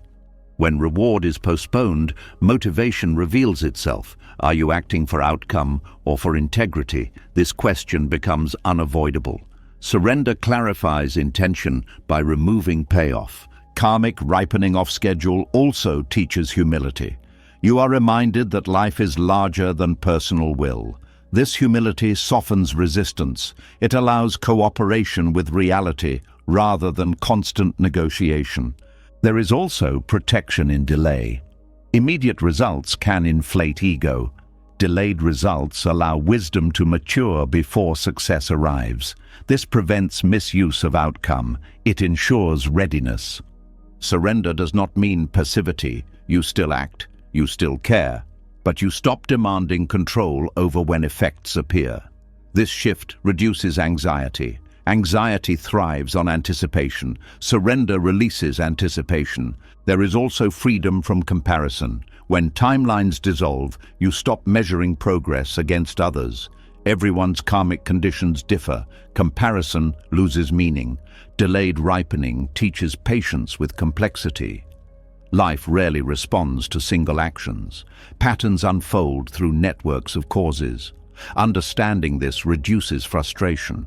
You stop expecting linear outcomes from non-linear systems. Surrender also deepens compassion. When you see how long change takes, you judge others less harshly. You recognize that effort may be happening beneath the surface. This compassion extends inward as well. Karmic delay invites presence. When future payoff is uncertain, attention returns to what can be done now. This presence reduces suffering created by expectation. There is also resilience built here. When peace does not depend on immediate results, it becomes more stable. You learn to endure uncertainty without collapsing. Surrender restores peace because it removes the struggle against time. Time is not an enemy, it is a condition. Fighting it drains energy, accepting it frees energy. Delayed results often carry deeper lessons. You may be learning restraint, humility, or endurance rather than success. These lessons are harder to measure but more transformative. Surrender also teaches trust in unseen processes. Just as silence revealed hidden activity, delay reveals hidden maturation. You learn to respect what you cannot see. There is also relief in letting go of deadlines for becoming. You stop pressuring yourself to arrive. You allow yourself to be in process. Karmic ripening off schedule teaches patience not as waiting, but as continuing without certainty. This patience stabilizes the mind. It prevents despair. Surrender does not guarantee outcomes. It guarantees peace with unfolding. This peace is not complacency. It is grounded acceptance. Over time, you may notice that results appear unexpectedly, not when demanded, but when conditions align. This unpredictability reinforces humility and trust. Delayed ripening also teaches impermanence. Results, when they come, do not last forever. Knowing this prevents attachment. You appreciate without clinging. Surrender restores peace by shifting focus from outcome to alignment. You measure life by integrity rather than achievement. This measurement is kinder. There is also a quiet dignity in continuing without visible reward. You are no longer negotiating with life. You are participating. Karmic timing cannot be forced, but it can be trusted.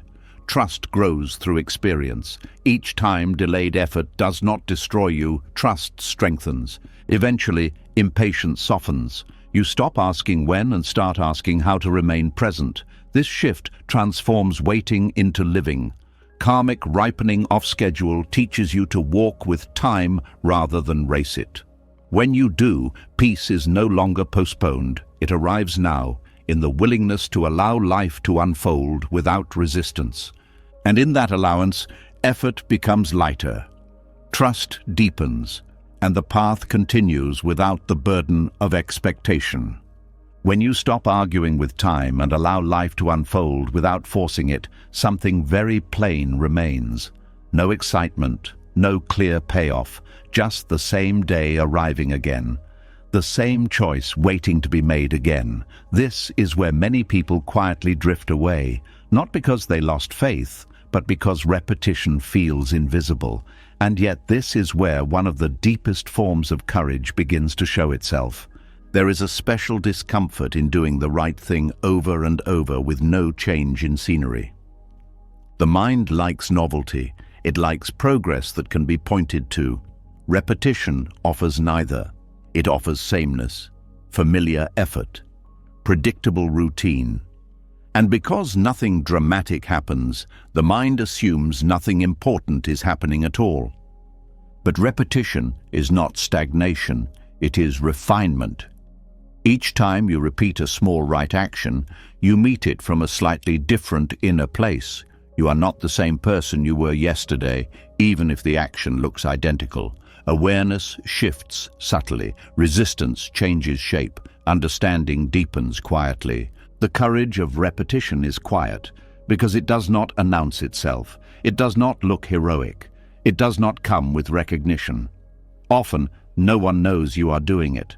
Sometimes even you forget why you started, and yet you continue. This continuation trains the mind in steadiness. Repetition removes drama from effort. Without novelty, motivation cannot rely on excitement.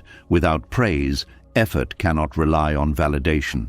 What remains is intention. You discover whether your actions are rooted in alignment or dependent on reward. This discovery is uncomfortable but clarifying. Doing the same small right action daily builds trust with yourself. Each repetition is a promise kept. Over time, these promises accumulate. You begin to see yourself as someone who does what they say they will do, even when it is boring. This self-trust is grounding. It does not depend on success. It depends on consistency. Repetition also softens impatience. When you know tomorrow will look similar to today, you stop rushing through the present. You settle into rhythm. This rhythm stabilizes the nervous system.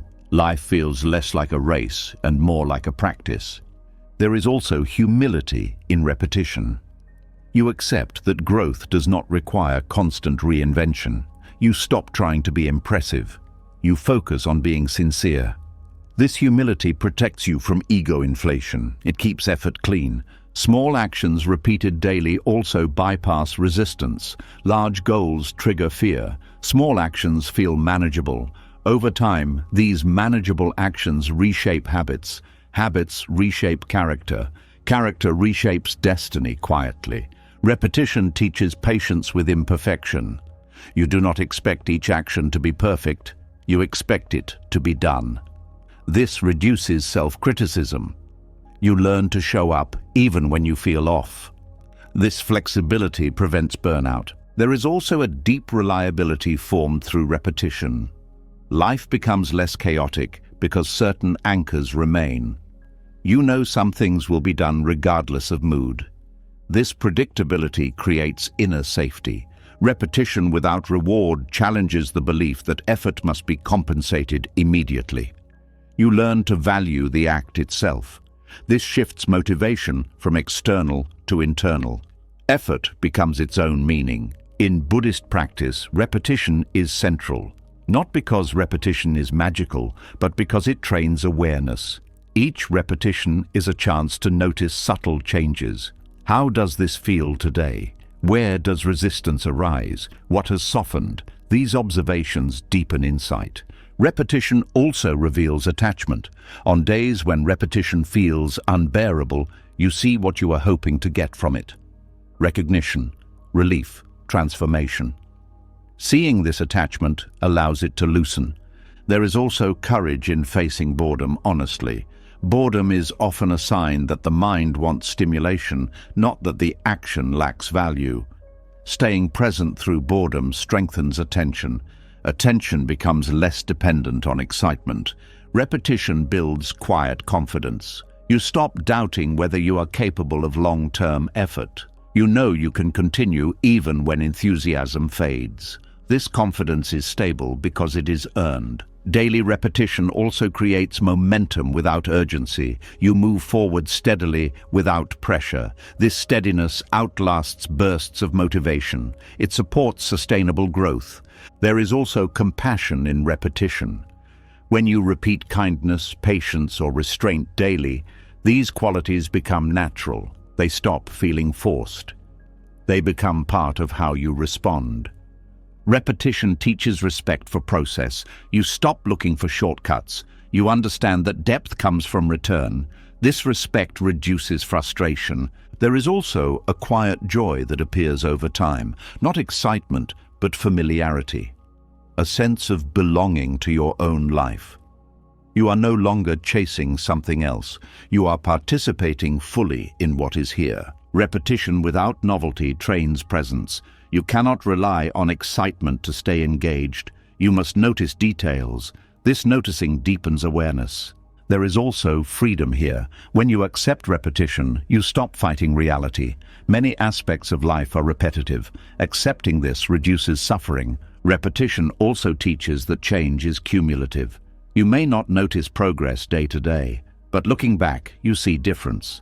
This delayed recognition reinforces trust.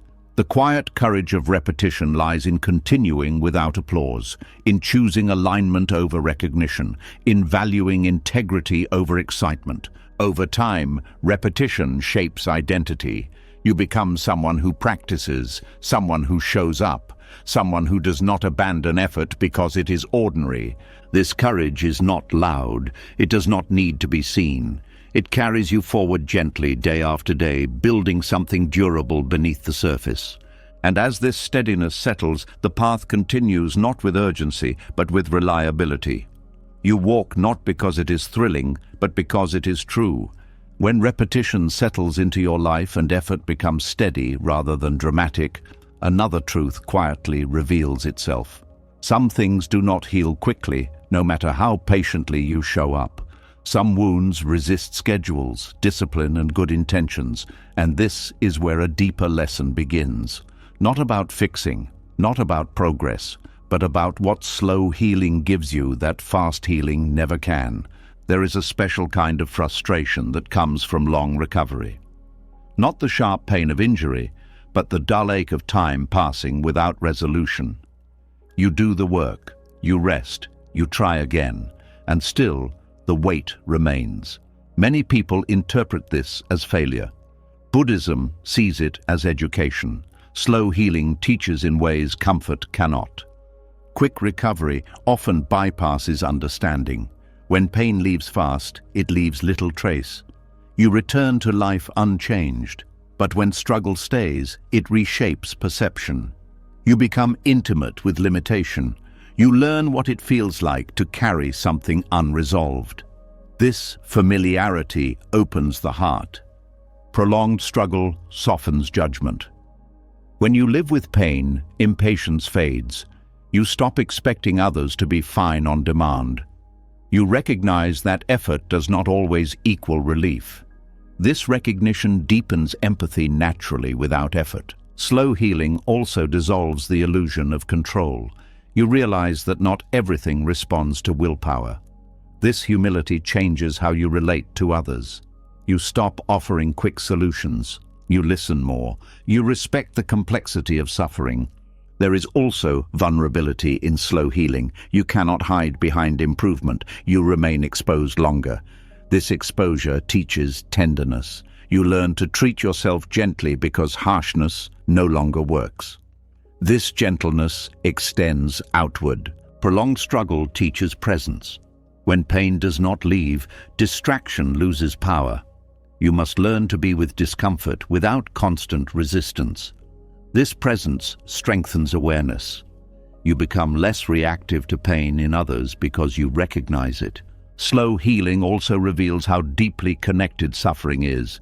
You notice shared patterns: fear, grief, shame, loneliness.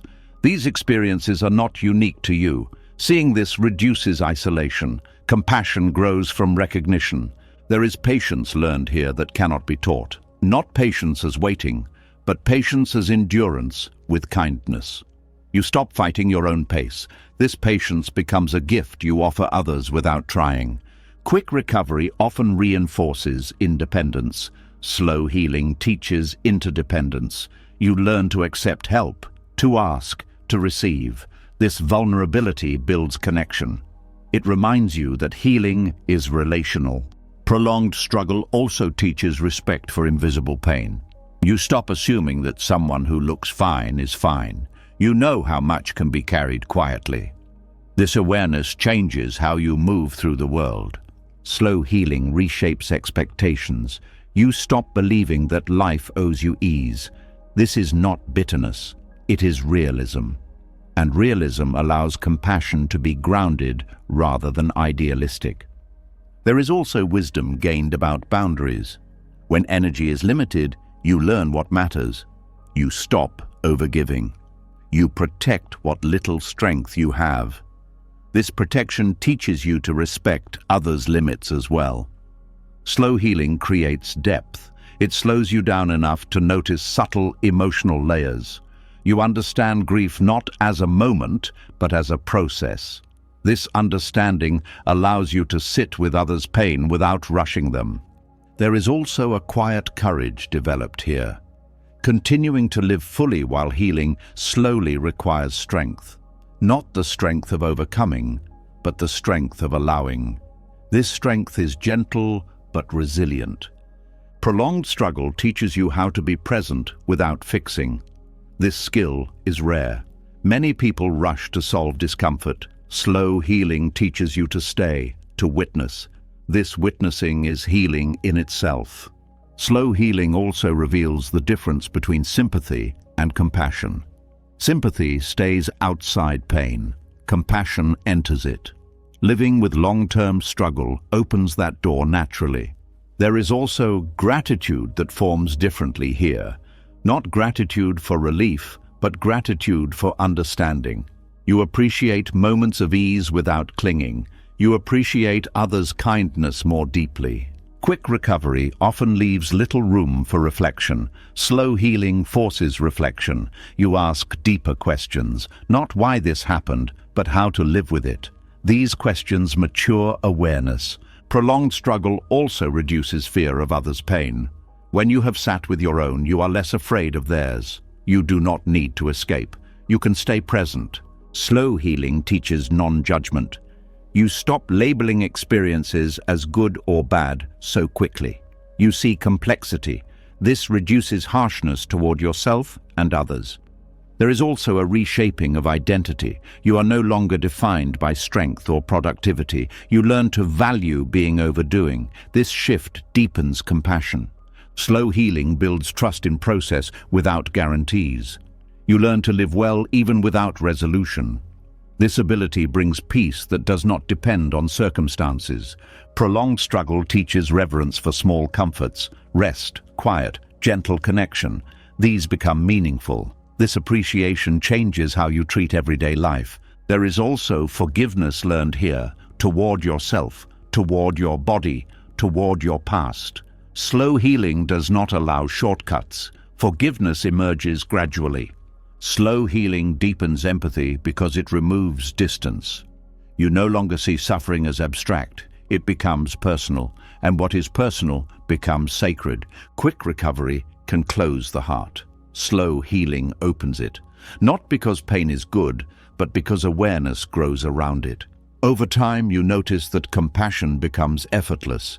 You do not try to be kind, you understand, and understanding naturally expresses itself as care. Slow healing also teaches acceptance without resignation. You accept what is without giving up on what could be. This balance is wise. There is also humility in knowing you are not finished. Healing continues. This humility keeps you open. It prevents arrogance. Slow healing teaches you how to walk alongside pain rather than ahead of it. This companionship is what you later offer others. Eventually, you realize that what took the longest to heal taught you the most about being human, about limits, about kindness, about patience. The struggle did not make you better by fixing you. It made you better by softening you. And from that softness, compassion flows not as an idea, but as a lived response. As compassion deepens through slow healing, a quiet shift begins to take place. Pain may still be present. Circumstances may look the same. The world around you does not suddenly rearrange itself to reflect your effort. And yet, something fundamental has changed, not outside, inside. This is one of the most overlooked moments on any path. The moment when nothing changes, but you do. There is a strange disappointment that comes when growth does not alter the surface of life. The same problems appear. The same environment surrounds you. The same limitations remain. The mind expects transformation to announce itself through external change. When that does not happen, it assumes transformation has failed. Buddhism teaches the opposite. Inner evolution often precedes outer change by a long distance. When nothing changes externally, awareness becomes the only place to look. You begin to notice how you meet the same situation differently. The trigger still exists, but the reaction is softer. The challenge still stands, but panic no longer leads. These shifts are subtle, easy to dismiss, but they are signs of real change. Inner evolution rarely feels dramatic. It feels quiet, almost ordinary. You notice it in pauses, in restraint, in the moment you choose not to say what you used to say, in the breath you take before responding. These moments do not reshape the world, but they reshape you. The mind struggles to value this kind of change because it cannot display it. There is nothing to point to. No before and after picture. But Buddhism places great importance on how experience is met rather than what experience looks like. The quality of attention determines suffering more than circumstances themselves. When nothing changes outside, you are forced to rely on internal reference points. You stop waiting for life to validate your growth. You begin to feel it directly. This builds confidence that is not dependent on outcome. You trust your inner movement even when the world remains still. There is also a kind of grief here, grief that effort did not buy escape, grief that growth did not earn reward. This grief is honest. Buddhism does not dismiss it. It invites you to stay with it, to see what expectation it reveals. Often the expectation is that inner work should guarantee outer relief. Letting go of this expectation is part of maturation. Inner evolution shows itself through tolerance. You can sit with discomfort longer. You do not need immediate resolution. This tolerance changes how you experience time. Moments stretch without becoming unbearable. This is a profound shift. When circumstances stay the same, patterns become clearer. You see how much suffering came not from the situation, but from resistance to it. As resistance softens, suffering reduces, even if the situation does not. This insight changes everything. Inner change also reveals itself through choice. Faced with the same option, you choose differently, or you choose the same thing but with less inner conflict. Either way, the experience changes. Freedom grows quietly, and there is also a deepening of responsibility here. You stop blaming circumstances for how you feel. This does not mean you approve of them. It means you recognize where your power lies. This recognition is empowering. When nothing changes externally, patience becomes real. Not patience as waiting for life to improve, but patience as the ability to live well within limits. This patience brings dignity. You are no longer bargaining with reality. Inner evolution also changes how you relate to identity. You stop defining yourself by situation. You are not just someone stuck in a certain life. You are someone developing awareness within it. This distinction protects self-worth. There is also a quiet joy that appears. Not because things are better, but because you are less at war. Peace becomes less conditional. It no longer waits for permission from circumstances. When nothing changes outside, gratitude changes shape. You stop being grateful only for improvement. You become grateful for steadiness, for understanding, for moments of ease within difficulty. This gratitude is grounded. Inner evolution also reshapes hope. Hope becomes less about escape and more about integrity. You hope to remain aligned, not necessarily to be rescued. This hope is sustainable. There is a strengthening of discernment. You see which battles matter and which do not. You stop spending energy trying to control what cannot be controlled. This conservation of energy brings clarity. When circumstances remain identical, you may notice less urgency to explain yourself. You do not need others to see your growth. This privacy protects sincerity. You live differently without announcing it. Inner change also appears in how you treat your own mind. You are less harsh, less demanding. You allow yourself to be unfinished. This allowance reduces inner tension. There is also a new relationship with effort. You stop pushing for visible results. You focus on quality of engagement. This focus improves experience even without change. When nothing changes outside, comparison loses power. You stop measuring progress by milestones. You measure it by awareness. This internal metric is kinder and more accurate. Inner evolution also deepens compassion. You recognize that many people are growing invisibly. You stop assuming that unchanged circumstances mean unchanged effort. This softens judgment. There is also resilience built here. You learn that growth does not depend on favorable conditions. You can evolve anywhere. This knowledge brings freedom. When nothing changes externally, wisdom has space to settle. Without distraction, insight integrates. You live it rather than think about it. This embodiment is slow but lasting. Inner change also reduces fear of stagnation. You realize that movement is happening even when it is not visible. This realization restores trust. There is also a shift in how you experience success. Success becomes less about change and more about alignment. You feel successful when you respond wisely, not when life improves. When nothing changes outside, acceptance deepens. Not resignation, but clarity. You see what is. You stop fighting it unnecessarily. This acceptance frees energy. Inner evolution also teaches humility. You see how much remains to learn. This openness keeps growth alive. There is also a subtle strength that forms.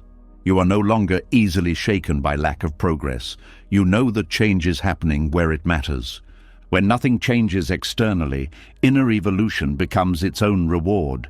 You experience less suffering, more steadiness, more clarity. These are not small things. Over time, circumstances may change, or they may not, but you are no longer waiting to live fully. You are already doing so, from the inside out.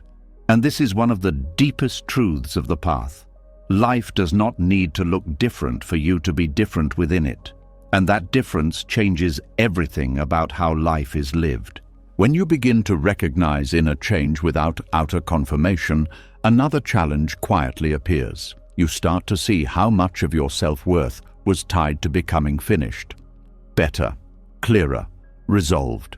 And when you notice how much of you is still forming, a familiar pressure rises. The urge to fix yourself, to rush completion, to reject what is not yet whole. This is where a deeper discipline is required, not the discipline of improvement, but the discipline of trust. There is a deep habit in the human mind to equate incompleteness with failure. If something is unfinished, it feels wrong. If you are still struggling, it feels unacceptable. This habit forms early. You are praised for results, not for process. You are valued when you appear put together, not when you are still learning. Over time, this conditioning turns inward. You begin to treat yourself as a project that must be completed before it deserves care. Trusting an unfinished self goes against this conditioning. It asks you to stay present with who you are now, not who you plan to become. This is uncomfortable because the unfinished self carries uncertainty. It does not offer a clear identity. It does not promise resolution. And yet, this is the self that is actually alive. The discipline here is subtle. It is not about lowering standards or giving up on growth. It is about refusing to make self-acceptance conditional. You allow yourself to be incomplete without turning that fact into a verdict. This requires restraint. The restraint to not attack yourself for what is still developing. Many people believe self-criticism motivates growth. In reality, it often creates fear. Fear narrows awareness. It makes learning rigid. Trusting an unfinished self creates safety. Safety allows exploration. Exploration allows growth. This sequence is often misunderstood. Allowing incompleteness does not mean indulging harmful patterns. It means recognizing that change happens through relationship, not punishment. When you relate to yourself with patience, you create the conditions for real transformation. There is also grief here. Grief for the ideal version of yourself you thought you should be by now. Letting go of that image hurts. But holding on to it hurts more. Trusting the unfinished self means releasing unrealistic timelines. It means accepting that development unfolds unevenly. The unfinished self is not a problem to solve. It is a process to live. When you stop treating it as an error, tension reduces, energy returns. You become more curious and less defensive. This curiosity fuels learning more effectively than shame ever could. Trusting yourself while unfinished also requires humility. You admit that you do not yet know everything. You allow yourself to be wrong. This humility keeps the mind flexible. Flexibility is essential for growth. There is a common fear that acceptance will lead to stagnation, but acceptance does not mean complacency. It means clarity. You see what is without distortion. From this clear seeing, wise action becomes possible. When you trust your unfinished self, you stop hiding parts of yourself. You allow contradictions. You accept that growth includes setbacks. This honesty reduces inner fragmentation. You no longer split yourself into acceptable and unacceptable parts. There is also a strengthening of self-respect. You respect yourself enough to not demand instant completion. You acknowledge effort without demanding perfection. This respect becomes a foundation for resilience. Trusting incompleteness also changes how you relate to mistakes. Mistakes become information rather than proof of inadequacy. You respond with adjustment instead of judgment. This response accelerates learning. There is also relief here. The pressure to arrive dissolves. You no longer feel like life is on hold until you are finished. You live now as you are while still growing. This allows joy to coexist with effort. Allowing yourself to be unfinished also deepens compassion for others. You stop expecting people to be resolved versions of themselves. You recognize that everyone is in process. This recognition softens relationships. There is also courage required to show up as you are without apology, to participate without feeling fully ready. This courage is quiet but transformative. It keeps you engaged with life instead of waiting on the sidelines. Trusting the unfinished self also changes how you experience time. You stop racing toward a future identity. You settle into ongoing development. This reduces anxiety. You are no longer chasing completion. There is also a shift in motivation. You stop growing to escape who you are. You grow to express who you are becoming. This difference matters. Growth rooted in rejection feels heavy. Growth rooted in trust feels alive. Allowing incompleteness teaches patience with complexity. Human change is not linear. Some parts of you evolve faster than others. Trust allows uneven growth without panic. There is also an easing of comparison. When you accept being unfinished, you stop measuring yourself against others' progress. You recognize that everyone's path unfolds differently. This reduces envy and insecurity. Trusting an unfinished self also strengthens boundaries. You stop overextending to prove worth. You allow yourself to rest. This rest supports long-term development. There is also integrity here. You stop pretending to be more resolved than you are. This honesty aligns inner and outer life. Alignment reduces stress. Allowing yourself to be unfinished creates space for learning from life rather than controlling it. You remain open. You remain responsive. This openness keeps wisdom alive. There is also a deep kindness learned. You treat yourself as you would treat someone you care about who is still learning. This kindness changes your inner dialogue. It becomes more supportive, less harsh. Trusting incompleteness also changes how you handle uncertainty. You accept not knowing as part of the path. This acceptance reduces fear. There is also strength here. You are not fragile because you are unfinished. You are adaptable. Adaptability is strength. Allowing yourself to be unfinished removes the false divide between now and later. Life is not postponed until completion. It is lived continuously. This realization brings presence. There is also freedom in letting go of the fantasy of arrival. You stop waiting for the moment when everything makes sense. You engage with life as it is. Trusting the unfinished self also protects against burnout. You stop demanding constant improvement. You allow integration. This balance sustains growth. There is also wisdom in recognizing that some things mature only through time. You cannot force them. Trusting this reduces frustration. Allowing incompleteness teaches you how to stay connected to yourself even when you are disappointed with progress. This connection is essential. There is also a quiet joy that appears, not joy because you are done, but joy because you are allowed to be. This joy is gentle and real. Trusting an unfinished self is a discipline because it must be practiced repeatedly. The mind will return to self-judgment. Each time, you choose patience instead. This choice reshapes your inner world. Over time, you notice that growth continues naturally when resistance softens. You become more whole not by forcing completion, but by allowing development. The unfinished self is not a flaw, it is a living process. When you trust it, you stop fighting yourself. And when you stop fighting yourself, growth finds its own pace. This trust does not end the journey. It makes the journey livable. It allows you to walk forward without rejecting where you are standing. And in that allowance, something profound happens. You begin to feel at home in your own becoming. When you begin to feel at home in your own becoming, another experience quietly takes center stage. It does not arrive with pain or fear. It arrives with dullness, with flatness, with the sense that nothing is happening and nothing is interesting. Boredom. This is the moment many people reach for distraction without thinking, but boredom, when met honestly, is not an enemy. It is an unopened door. Boredom appears when the mind runs out of stimulation, when novelty fades, when the familiar no longer entertains. The mind interprets this as a problem to fix. It says, something is missing, something is wrong. But boredom is often a signal that the surface layers of experience have been exhausted. What remains is depth.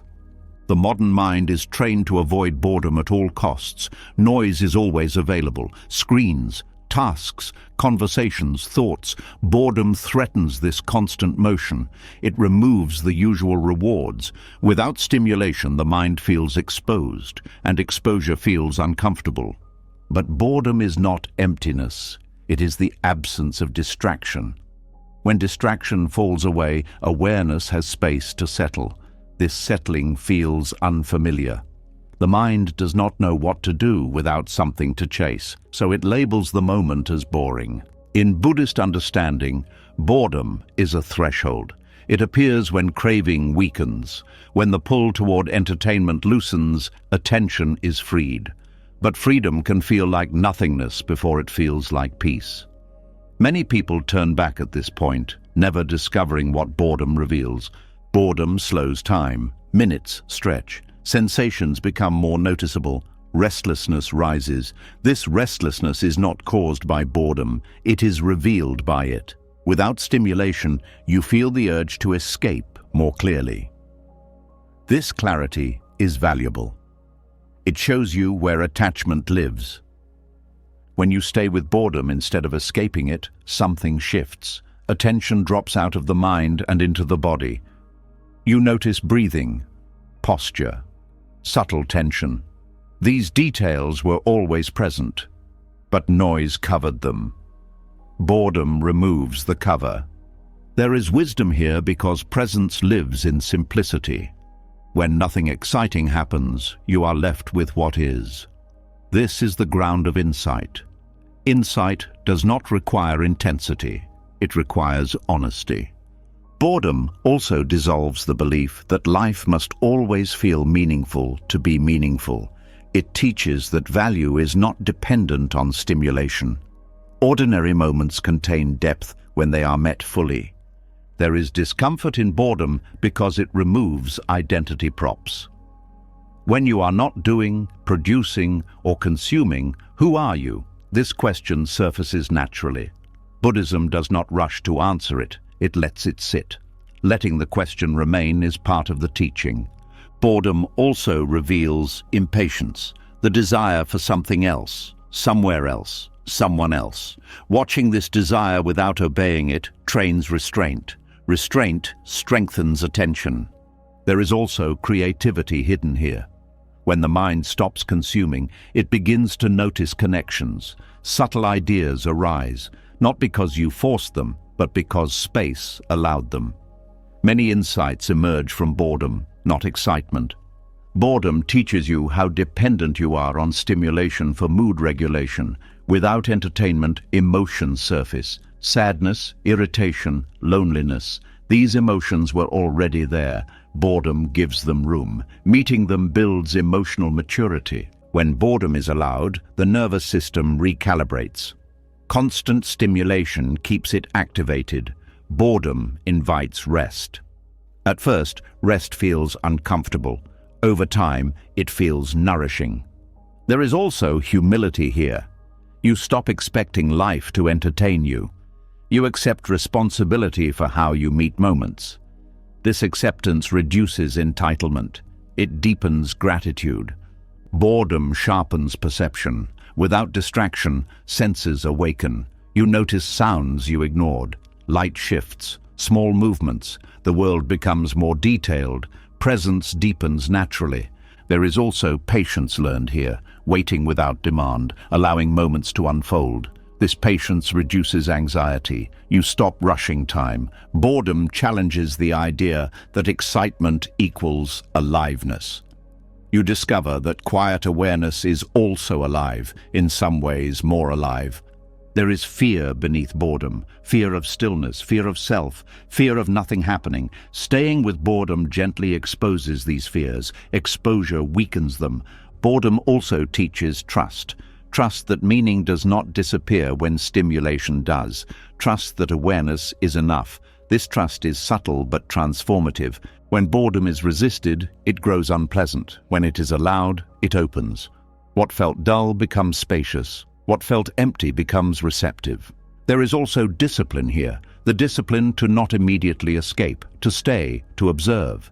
This discipline builds attention muscles that distraction weakens. Boredom teaches you how to be with yourself without entertainment. This ability is rare. It creates inner companionship. You are no longer afraid of your own company. There is also insight into craving. You see how often desire arises not from need, but from habit. Recognizing this weakens its grip.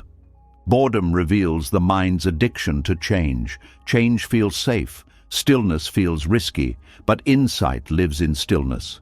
When boredom deepens, it often transforms into calm. Not dramatic calm, a quiet ease. This ease is stable because it does not depend on conditions. There is also compassion learned here. When you know boredom intimately, you understand why others seek distraction. This understanding softens judgment. Boredom teaches the difference between fullness and stimulation. Fullness comes from presence. Stimulation comes from novelty. Presence lasts longer. There is also a reclaiming of time. Boredom returns time to you. You stop filling every moment. Time becomes spacious. This spaciousness allows reflection. Boredom also dismantles the pressure to constantly improve. You rest from becoming. This rest integrates growth. There is wisdom in seeing boredom not as absence, but as invitation. An invitation to notice, to feel, to be. Over time, boredom loses its edge. It becomes a familiar doorway. You recognize it as a signal to slow down, to turn inward. Insight often arrives quietly in these moments, not as answers, but as shifts in perception. You see things differently without knowing why. Boredom teaches that depth is not hidden behind complexity. It is revealed through simplicity. When you stop fearing boredom, you stop fearing stillness. When you stop fearing stillness, presence becomes natural. This presence changes how you live. You are less restless, less driven, more attentive. Boredom no longer feels like wasted time. It feels like unoccupied space, and unoccupied space is where understanding grows. The wisdom hidden in boredom is not flashy. It does not announce itself. It waits patiently for those willing to stay. And when you stay, boredom stops being empty. It becomes quiet ground, a place where awareness rests, where insight emerges, where life reveals itself without needing to entertain you. When boredom softens into presence and restlessness loses its urgency, attention begins to settle on what is actually happening.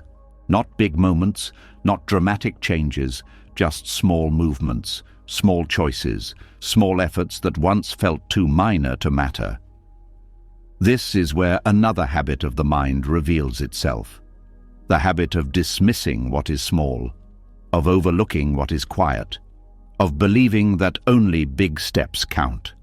There is a deep conditioning that teaches you to value effort by its size.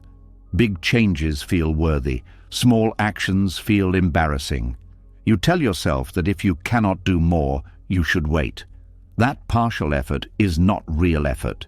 That unless you can give everything, giving something is pointless. This belief quietly stops many paths before they begin. Honoring small steps requires humility. It asks you to bow not to achievement but to sincerity, to recognize that effort does not need to be impressive to be sacred.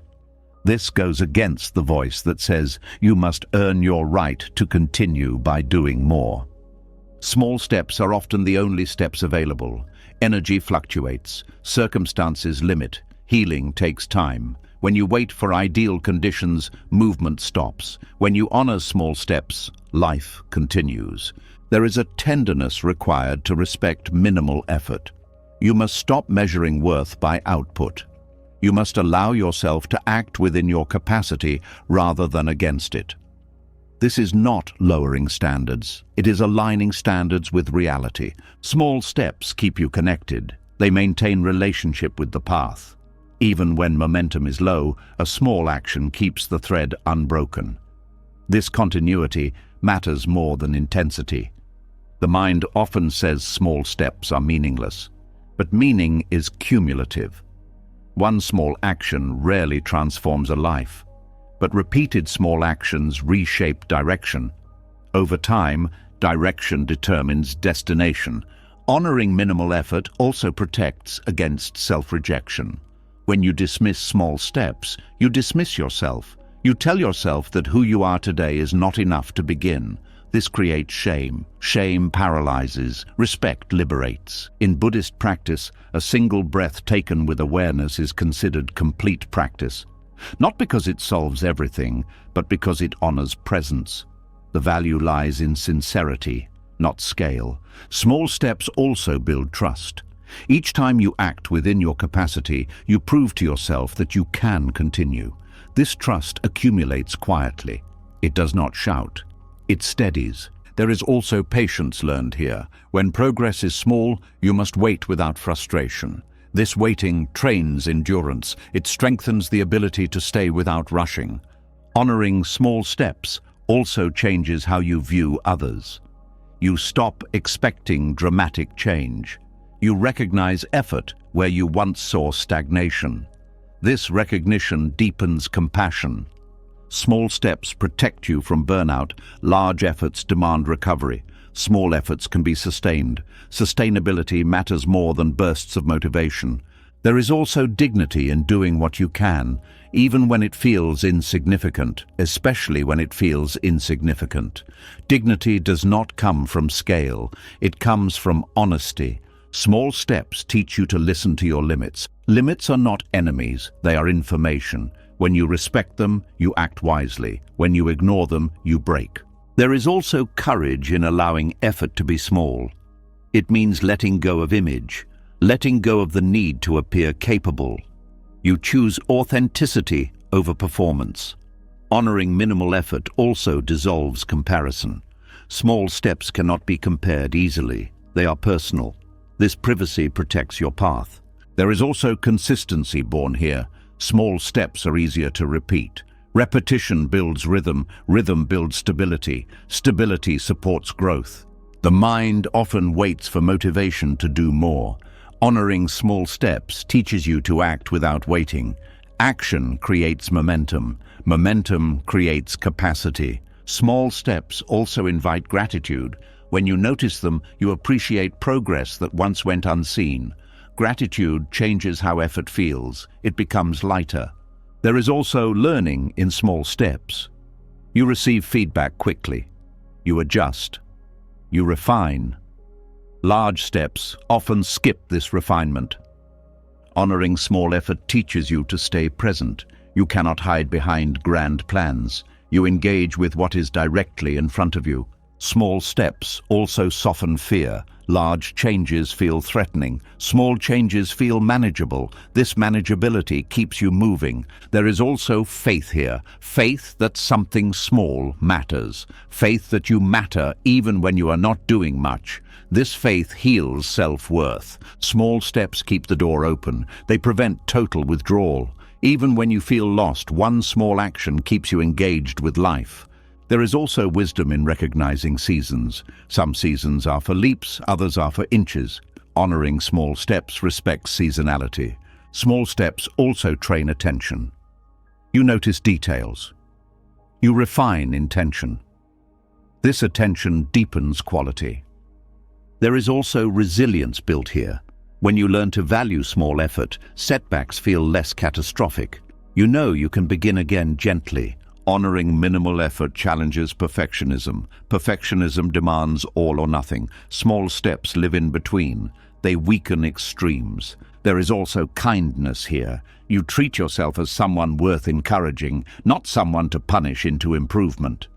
Small steps teach you that progress is not always visible, but visibility is not the measure of truth. There is also freedom in releasing the demand to do more than you can. You stop fighting yourself. Energy returns. Honoring small steps also prepares you for larger ones. Capacity grows naturally when it is respected. There is also a quiet reverence here. Each small action becomes an offering, not to outcome, but to presence. Small steps remind you that life is lived moment by moment. You cannot skip moments. You can only meet them. When you bow to small steps, you stop waiting for permission to begin. You begin where you are. This changes everything. Effort becomes accessible. Growth becomes humane. The path becomes walkable. And slowly, without forcing, small steps gather, not into something dramatic, but into something real.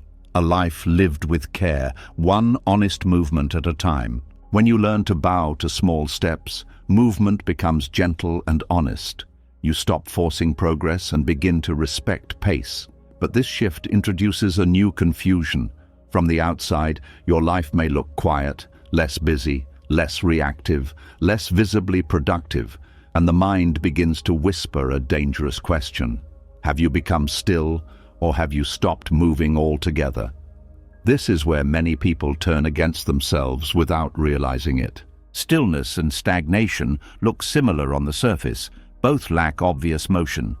Both lack dramatic change. But internally, they are opposites. One is alive, the other is frozen. One is aware, the other is asleep. The difference between them is not action, it is attention. Stagnation happens when awareness shuts down. When life feels repetitive and the mind disengages, you go through motions without presence. You avoid reflection. You numb discomfort. Time passes, but nothing is digested, nothing is learned. Energy feels heavy and dull. Stillness, on the other hand, is full. It is receptive. It is alert. Even when the body is quiet and circumstances remain unchanged, awareness is active. You are noticing, feeling, understanding. This inner activity does not always produce visible results, but it produces clarity. The mind often confuses the two because it measures progress by speed. If you are not moving fast, it assumes you are stuck. But speed has nothing to do with awareness. You can move quickly and be completely stagnant. You can be externally active and internally asleep. Stillness slows things down enough for perception to sharpen. You notice thoughts instead of being carried by them. You notice habits instead of repeating them blindly. This noticing is movement at a deeper level. It changes direction even when pace is slow. Stagnation avoids discomfort. Stillness meets it. When something feels unresolved, stagnation distracts. Stillness stays. This staying allows integration. Integration is progress that does not announce itself. Awareness transforms immobility into progress because awareness metabolizes experience. Without awareness, experience piles up undigested. With awareness, even repetition teaches, even silence informs. In stillness, emotions are allowed to move internally. You feel what you feel without acting it out. This internal movement prevents stagnation. You are processing rather than suppressing. Stagnation feels flat. Stillness feels spacious. One contracts, the other opens. This difference is subtle but unmistakable once recognized. The mind often fears stillness because it cannot control it. Stillness removes the illusion of productivity. It reveals whether you are present or just busy. This exposure makes the mind uncomfortable. Stillness also interrupts identity. When you are not doing, you are not reinforcing who you think you are. This can feel like disappearing, but what actually disappears is unnecessary tension. Stagnation reinforces identity. You become attached to being stuck. You repeat the same stories. Stillness loosens identity. You are less defined by narrative and more by awareness. Awareness brings curiosity. Even in quiet moments, curiosity keeps the mind alive. You ask different questions. You notice new angles. Stagnation lacks curiosity. Everything feels already known. Stillness invites listening. You listen to your body, your breath, your subtle reactions. This listening reveals needs and limits. Stagnation ignores signals until they become problems. There is also an emotional difference. Stillness often carries a quiet peace beneath discomfort. Stagnation carries resentment, a sense of being trapped. These emotional tones matter. Stillness does not rush to escape boredom. It allows boredom to unfold. As you learned earlier, boredom opens depth. Stagnation uses boredom as proof that life is meaningless. Awareness also keeps values alive. Even when circumstances do not change, you act with intention. You choose restraint. You choose kindness. These choices are movement. Stagnation dulls values. You stop caring. You stop choosing. Life feels automatic. This dullness is not rest. It is withdrawal. Stillness allows rest without collapse. You rest while remaining engaged. This balance replenishes energy. Stagnation drains energy because it resists engagement. Awareness also prevents decay. Without awareness, habits harden. With awareness, habits remain flexible. Flexibility is a sign of life. Stillness sharpens sensitivity. You notice when something is no longer working. This noticing allows adjustment. Stagnation resists adjustment because it avoids noticing. There is also a temporal difference. Stillness feels timeless. You are present. Stagnation feels like time dragging. You are waiting for something to end. Awareness transforms immobility by keeping learning alive. Even without new input, insight deepens. You see patterns, you recognize causes. This recognition changes future responses. Stillness also supports ethical clarity. You pause before acting. This pause prevents harm. It allows wiser choices. Stagnation acts out of habit. The mind often demands visible proof of progress. Stillness offers internal proof. Less reactivity, more patience, more discernment. These are subtle but powerful. Stagnation often includes self-judgment. You label yourself as lazy or broken. Stillness includes self-observation without condemnation. This difference is crucial. Awareness also keeps compassion flowing. You remain sensitive to others. You are not shut down. Stagnation isolates. Stillness connects. Stillness is not passive. It is receptive. It receives experience fully. This reception changes you. Stagnation resists experience. It numbs, it avoids. This resistance creates suffering. Awareness transforms immobility into progress by allowing inner shifts. These shifts may not change circumstances immediately, but they change how you meet them. Stillness also prepares you for movement. When the time comes to act, clarity is present. Stagnation leads to impulsive or delayed action. The difference becomes clearer with practice. You learn to feel it. You trust the quality of awareness rather than the quantity of action. Stillness teaches you that progress is not always outward. Sometimes it is the removal of confusion, the softening of resistance, the easing of fear. Stagnation keeps confusion intact. Stillness dissolves it gradually. Awareness also brings honesty. You see, when stillness turns into avoidance, this honesty prevents stagnation from hiding. Stillness includes choice. Even if you do not move, you are choosing to be present. This choice is active. Stagnation includes resignation. You feel you have no choice. This feeling is a sign to reawaken awareness. Awareness restores agency. You may not control outcomes, but you control attention. Attention directs growth. Stillness also honors cycles. There are times for rest, for incubation. Recognizing these times prevents unnecessary self-attack. Stagnation ignores cycles. It treats rest as failure. Stillness treats rest as part of movement. Awareness allows stillness to be fertile. Ideas mature. Emotions settle. Understanding integrates. Stagnation is infertile. Nothing grows because nothing is attended to. Over time, you begin to trust stillness. You recognize its texture, its quiet intelligence. You stop panicking when life slows. This trust changes how you move forward. You no longer equate worth with activity. You equate it with presence.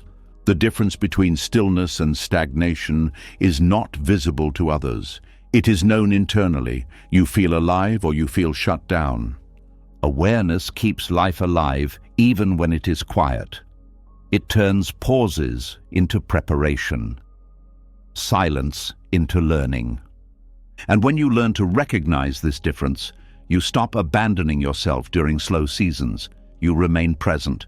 You remain engaged. What once felt like doing nothing reveals itself as doing something essential. Becoming aware, becoming clear, becoming ready. Stillness, held with awareness, is not the absence of progress. It is progress refining itself. When you begin to trust stillness and recognize it as alive rather than empty, another habit of the mind comes into focus. A habit so familiar, it often goes unnoticed. The habit of rushing, the pressure to arrive, the quiet belief that if you move faster, you will finally understand. This belief feels harmless, even responsible, but it carries a hidden cost. Urgency does not bring awakening closer, it pushes it further away. Rushing is born from discomfort with the present moment. Something feels incomplete, unresolved, or unclear, and the mind wants relief. It imagines a future moment where everything will make sense, where peace will arrive, where effort will pay off. This imagined future becomes a destination, and the present becomes an obstacle to escape. Urgency fractures attention because it divides awareness. Part of you is here, but most of you is leaning forward. You are listening, but already planning the next step. You are practicing, but already measuring results.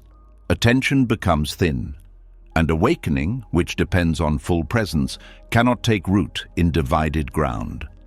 The mind believes that speed equals progress, that faster understanding is better understanding. But understanding does not work like information. It is not accumulated, it is revealed. And revelation requires stillness, patience, and sustained attention. Urgency interrupts all three. When you rush, you skim experience instead of entering it. You move through moments looking for signs instead of staying with what is happening.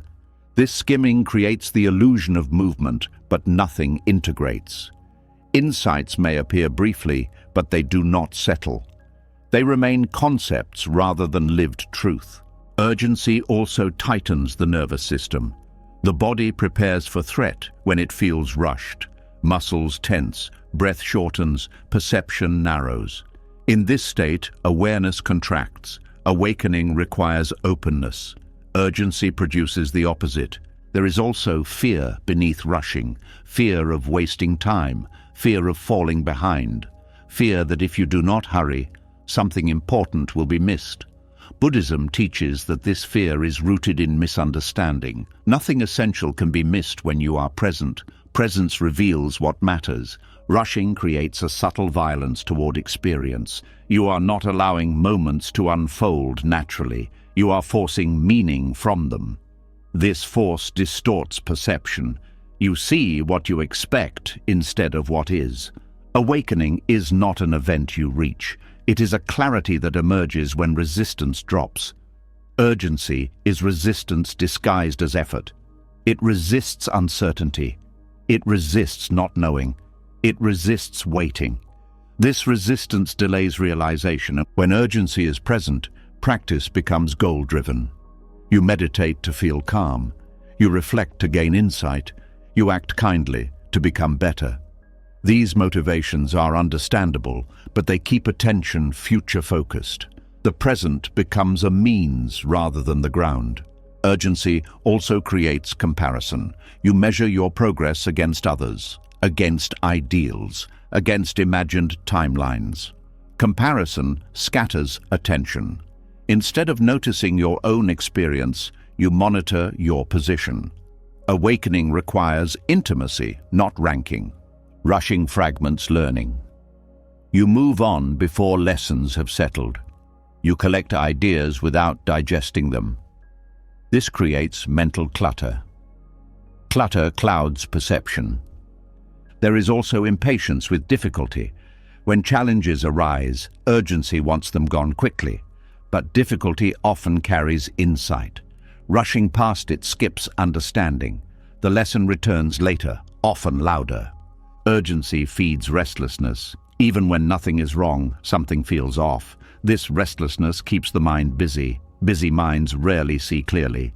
Buddhism emphasizes right effort, not excessive effort. Right effort is balanced. It is attentive without strain. Urgency strains. Strain narrows awareness. When you rush, you also rush others. You lose patience. You interrupt. You listen less deeply. This damages connection. Awakening is relational. It unfolds through how you meet life, including people. Urgency also distorts values. You begin to value outcomes over integrity, speed over care, efficiency over understanding. This distortion moves you away from wisdom. There is a paradox here. The more urgently you seek awakening, the more elusive it becomes. Because awakening is not something you acquire. It is something you stop blocking.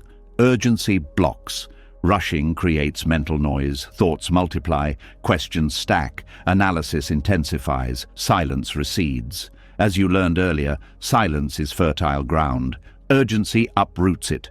There is also exhaustion that comes from rushing. The mind cannot sustain constant forward pressure. Fatigue dulls awareness. You may continue moving, but presence fades.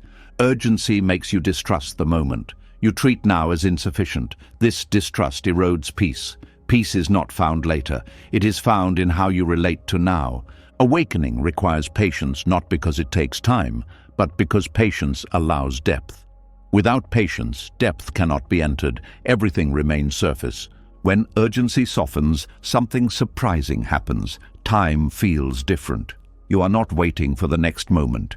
You are living this one. Attention gathers, experience deepens, slowness allows integration, feelings are felt fully, insights sink into behavior, choices become wiser. This integration is awakening in motion. Urgency also creates spiritual ambition. You want to be more aware, more evolved, more peaceful. This ambition reinforces the self you are trying to see through. Awakening loosens self-centered striving. Rushing postpones realization by keeping attention outside of itself. You are always reaching. Awakening happens when reaching stops. There is also fear of stillness beneath urgency. Stillness feels like nothing is happening, but stillness is where clarity arises. Urgency avoids stillness to avoid uncertainty. When you slow down, you notice subtleties, tiny shifts in thought, small emotional reactions. These subtleties are where insight lives. Urgency misses them. Urgency also undermines trust. You do not trust the process. You do not trust yourself to unfold naturally. This mistrust creates tension. Awakening is not fragile. It does not need to be chased. It reveals itself when conditions are right. Your role is to create those conditions, not force the result. Letting go of urgency feels risky at first. You worry you will lose momentum, but what you lose is agitation. What you gain is clarity. When urgency drops, effort becomes simpler. You do what is needed without drama. You stop overthinking. This simplicity supports realization. Urgency also keeps you focused on milestones. Awakening has no milestones. It is not marked by events. It is recognized by ease, clarity, and compassion. Rushing keeps you future-bound. Awakening is present-bound. This difference matters. As urgency fades, attention stabilizes. You are less scattered, less reactive, more available. This availability allows insight to emerge naturally. Awakening is not delayed by slowness, it is delayed by distraction. Urgency distracts. When you allow yourself to move at the pace of awareness rather than fear, realization draws closer without effort. It appears quietly, without fanfare. You may not even notice the moment it happens, because awakening is not fireworks. It is the absence of strain. The end of unnecessary struggle. Rushing delays awakening because it keeps you running past the very thing you are looking for. Slowing down allows you to stop long enough to see what has always been here. And when you see it, you realize there was never a race to win, only a moment to meet. When urgency loosens its grip and the need to rush begins to fade, you start to notice something unsettling. The world around you does not slow down with you. It keeps pushing. It keeps demanding speed, answers, output. And suddenly, your calm feels out of place. This is the moment when slowness stops being personal and starts becoming defiant. Not loud defiance, quiet resistance. The choice to move slowly in a world built on fear. Speed is rarely neutral. Beneath it lives anxiety, the fear of falling behind, the fear of being left out. The fear that if you stop, everything will collapse. Modern life runs on this fear. It keeps people busy enough to never feel what is driving them. Slow living exposes this engine, and that exposure is uncomfortable. Choosing slowness is not laziness. It is discernment. It is recognizing that constant acceleration does not equal safety. In fact, it often hides insecurity. When everything must be fast, there is no time to feel uncertainty. Slowness brings uncertainty to the surface. That is why it feels threatening. Fear thrives on speed because speed prevents reflection. When you are rushing, you do not ask why. You simply react. This reaction feels like control, but it is actually avoidance. Slow living interrupts this cycle. It creates space. And in that space, fear becomes visible. This visibility is the first act of rebellion. You stop letting fear decide your pace. You begin to choose patience not because it is comfortable, but because it is honest. Honesty disrupts systems built on panic. Slow living asks different questions. Not how fast can this be done, but why does it need to be done at all? Not what is next, but what is here. These questions weaken fear's authority. Fear wants urgency. Clarity wants time. There is social pressure to rush. Messages, deadlines, comparisons, constant updates. Slowing down can feel like opting out of relevance, but relevance built on anxiety is fragile. Slow living builds relevance rooted in presence. Presence lasts longer. Choosing patience is not passive. It requires courage. You are choosing to feel what speed helps you avoid: restlessness, doubt, uncertainty. These feelings do not disappear when ignored, they accumulate. Slow living allows them to move through you instead of running the show.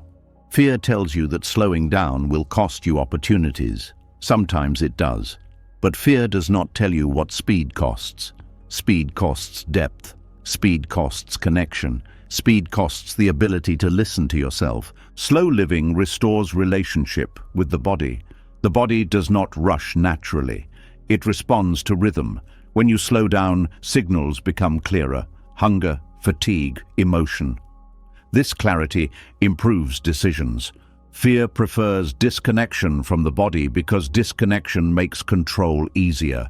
Patience in a culture addicted to speed feels rebellious because it refuses the premise that everything is urgent. You begin to see how many emergencies are manufactured, how much stress is unnecessary. This seeing changes behavior. Slow living also challenges productivity myths. You realize that being busy is not the same as being effective. Many rushed actions create more work later. Slowness allows precision. Precision reduces waste. Fear wants guarantees. Speed feels like chasing guarantees. Slow living accepts uncertainty. This acceptance reduces anxiety. Anxiety feeds on the illusion that certainty is possible. Choosing patience also changes how you relate to others. You listen more, you interrupt less, you allow pauses. These pauses deepen connection. Fear-driven speed fractures relationships, slowness repairs them. There is also a reclaiming of time. Slow living gives time back to you. Not more hours, but more presence within hours. Moments feel fuller. This fullness counters the scarcity mindset that fear relies on. Slow living is a rebellion because it refuses constant comparison. Speed amplifies comparison. Who is ahead? Who is faster? Who is winning?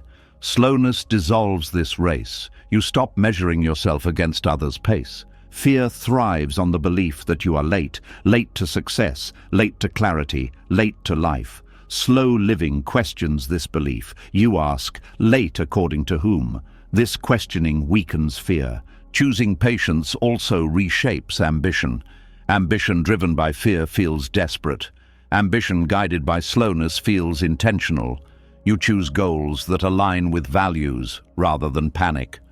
Slow living makes room for discernment. You notice which demands are real and which are noise. This discernment prevents overwhelm. There is also a political aspect to slowness. Systems profit from rushed people. Rushed people consume more, they question less. Slowing down restores agency. Agency threatens fear-based systems. Fear convinces you that slowing down is irresponsible, but responsibility requires awareness. Awareness requires time. Slowness supports responsibility rather than undermines it. Slow living also changes how you experience success. Success stops being about speed and starts being about sustainability. Can this be lived with? Can this be maintained? Fear ignores sustainability. Slowness honors it. Patience allows integration. Lessons settle. Emotions process. Wisdom matures. Without integration, growth becomes chaotic. Slow living teaches you to say no without guilt. You recognize limits. Respecting limits is an act of self-trust. Fear demands overextension. Slowness restores boundaries. There is also relief here. When you stop rushing, the constant pressure eases. You breathe deeper, you sleep better. These changes are not small, they are foundational. Fear also fuels multitasking. Doing many things at once creates the illusion of efficiency. Slow living favors single attention. Single attention improves quality. Quality reduces rework. Choosing slowness does not mean withdrawing from the world. It means engaging deliberately. You choose when to move fast and when to pause. Fear removes choice. Slowness restores it. Slow living also deepens gratitude. When you are not rushing, you notice what is already present. Gratitude reduces fear by shifting attention from lack to sufficiency. There is also a spiritual dimension. Fear keeps attention external. Slowness turns attention inward. This inward turn reveals values. Values guide action more reliably than fear. Slow living is not about doing less. It is about doing what matters. Fear inflates importance. Slowness clarifies it. Choosing patience also protects mental health. Constant urgency keeps the nervous system activated. Slowness allows regulation. Regulation supports clarity. Fear-driven speed avoids stillness. Stillness reveals vulnerability. Slow living allows vulnerability. Vulnerability fosters authenticity. There is also resistance from others. People may misunderstand your pace. They may project their fear onto you. Slow living requires confidence to remain steady without approval. Slow living also changes your relationship with mistakes. You have time to notice them early. You adjust gently. Speed often turns small errors into big ones. Choosing patience helps you distinguish between pressure and purpose. Pressure demands immediate action. Purpose invites considered response. Slow living creates space for meaning. Meaning cannot be rushed. It unfolds through engagement. Fear wants shortcuts. Slowness respects process. Respecting process leads to deeper satisfaction. There is also joy in slowness. Not excitement, but contentment. Contentment undermines fear's narrative that you are always lacking. Slow living teaches you that safety does not come from speed. It comes from presence. Presence allows wise response. Choosing patience in an anxious culture is not easy. It requires repeated choice. Each time you slow down, you resist fear's script. Over time, this resistance becomes natural. You stop feeling rebellious. You feel grounded. Slow living becomes your default, not as avoidance, but as alignment. You move when movement is true. You pause when pause is needed. Fear loses its grip not because you fought it, but because you stopped feeding it. And in this quieter rhythm, life becomes less about keeping up and more about being here. Slowness reveals that peace was never hiding in the future. It was waiting for you to stop running long enough to notice it. When slowness becomes a way of living rather than a reaction, another shift quietly happens. The excitement that once carried you forward begins to fade. The sense of meaning that once felt obvious grows distant. You are no longer rushing, but you are also no longer inspired. This is where many people assume the path has ended. In truth, this is where it finally becomes real. Motivation is emotional energy. It rises when something feels new, hopeful, or rewarding. It fades when effort becomes ordinary. This fading is not a problem. It is a signal. The signal that you are no longer being carried by feeling alone. The mind often panics here because it was taught that desire must come before action. Buddhism teaches the opposite. At a certain point, action comes before desire. When motivation disappears, discipline steps forward. Not discipline as punishment or force, but discipline as relationship. A steady commitment to showing up regardless of mood. This commitment is not dramatic.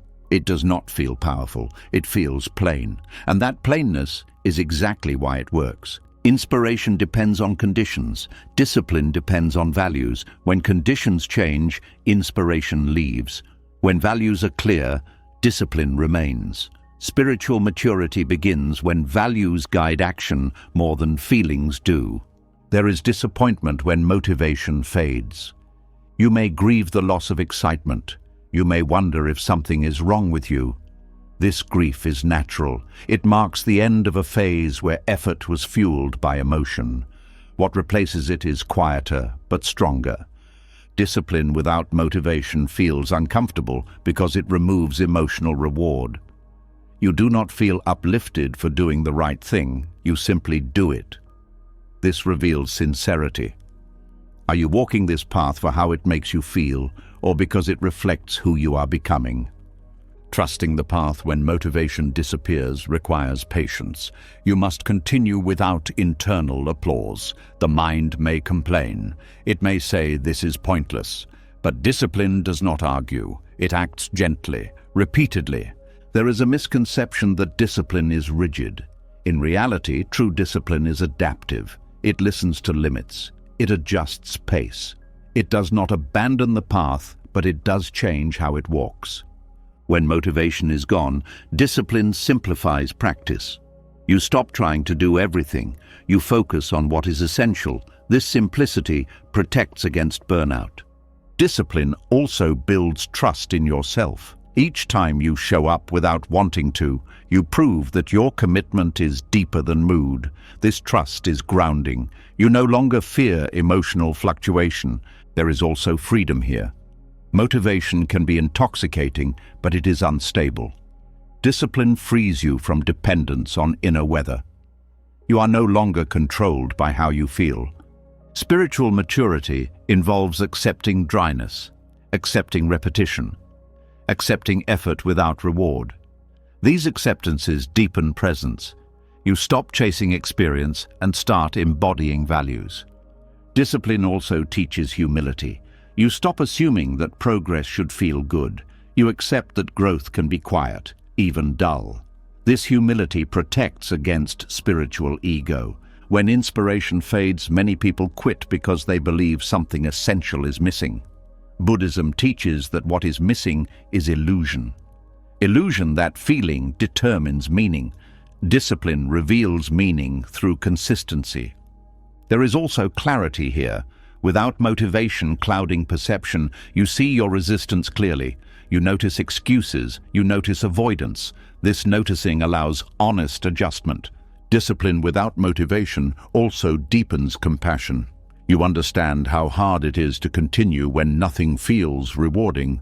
This understanding softens judgment toward others.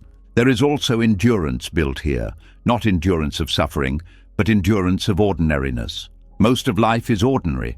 Learning to live well within it is maturity.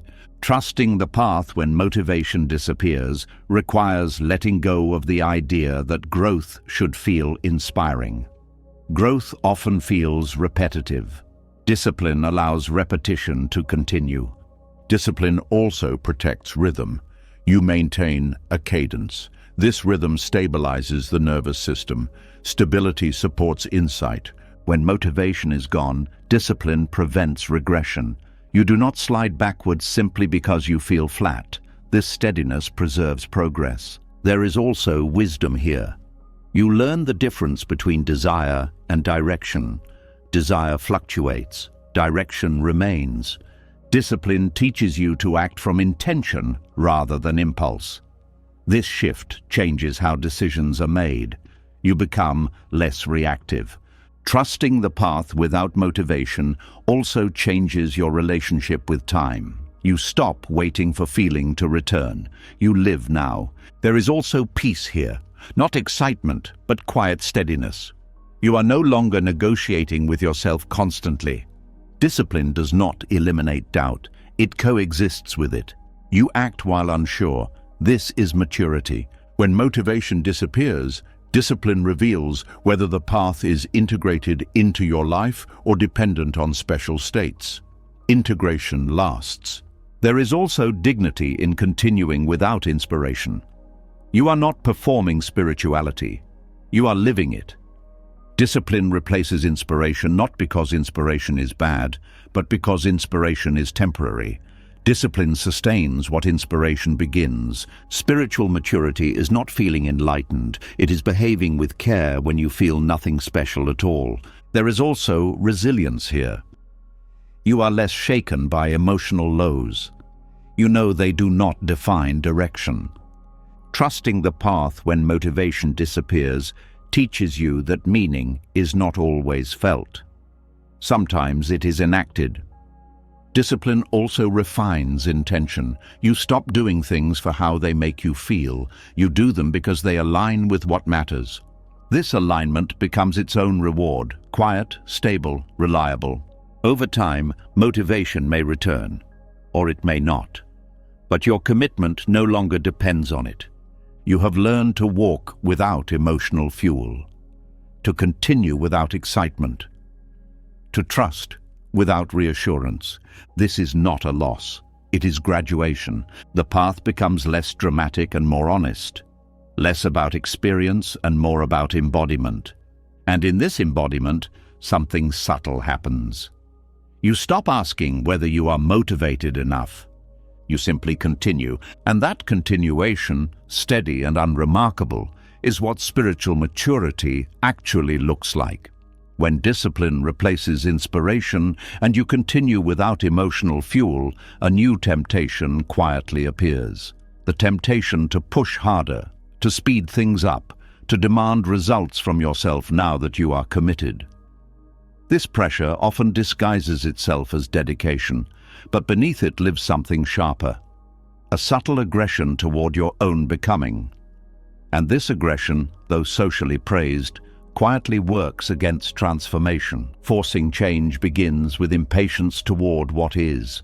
You see where you are and decide it is not acceptable, not ready, not enough. You tell yourself you must be better, calmer, wiser, healed, quickly. This demand feels productive, but it carries a hidden message that who you are now is a problem. Violence does not always look like harm. Sometimes it looks like relentless improvement, constant self-correction, the refusal to rest until something inside you changes. This kind of pressure creates tension, not growth. Growth responds to safety, not threat. When change is forced, resistance naturally rises. This resistance is not stubbornness, it is protection. Parts of you push back because they sense danger, they sense rejection. When growth feels like an attack, the system closes. Aggression toward growth fractures trust within yourself. You begin to treat your inner world as an enemy territory that must be conquered. This internal conflict drains energy. Instead of transformation, you get exhaustion. Forcing change also narrows awareness. When you are focused on fixing, you stop listening. You overlook important information. Emotions are labeled obstacles instead of messages. This blindness delays insight. There is also fear beneath forced change. Fear that if you do not push, nothing will happen. Fear that patience is laziness. Fear that softness equals failure. Buddhism teaches that fear-driven effort lacks wisdom. It acts without understanding. When change is forced, the mind uses harsh language. Should, must, why can't you? This language creates shame. Shame constricts attention. Constricted attention cannot learn. Transformation requires curiosity. Aggression kills curiosity. You are too busy correcting to understand. Too busy judging to feel.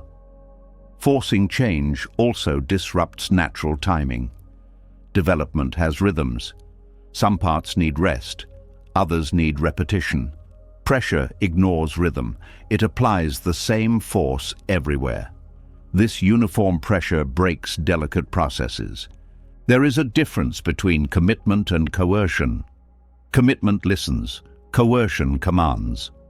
When you coerce yourself, parts of you comply briefly, then rebel. This cycle creates instability. Aggression toward growth also feeds perfectionism. Nothing is ever enough. Progress is discounted. This dissatisfaction keeps you chasing instead of integrating. Forcing change often produces superficial results. You may appear improved, more controlled, more disciplined, but underlying patterns remain untouched. They resurface later, often stronger. There is also a loss of compassion here.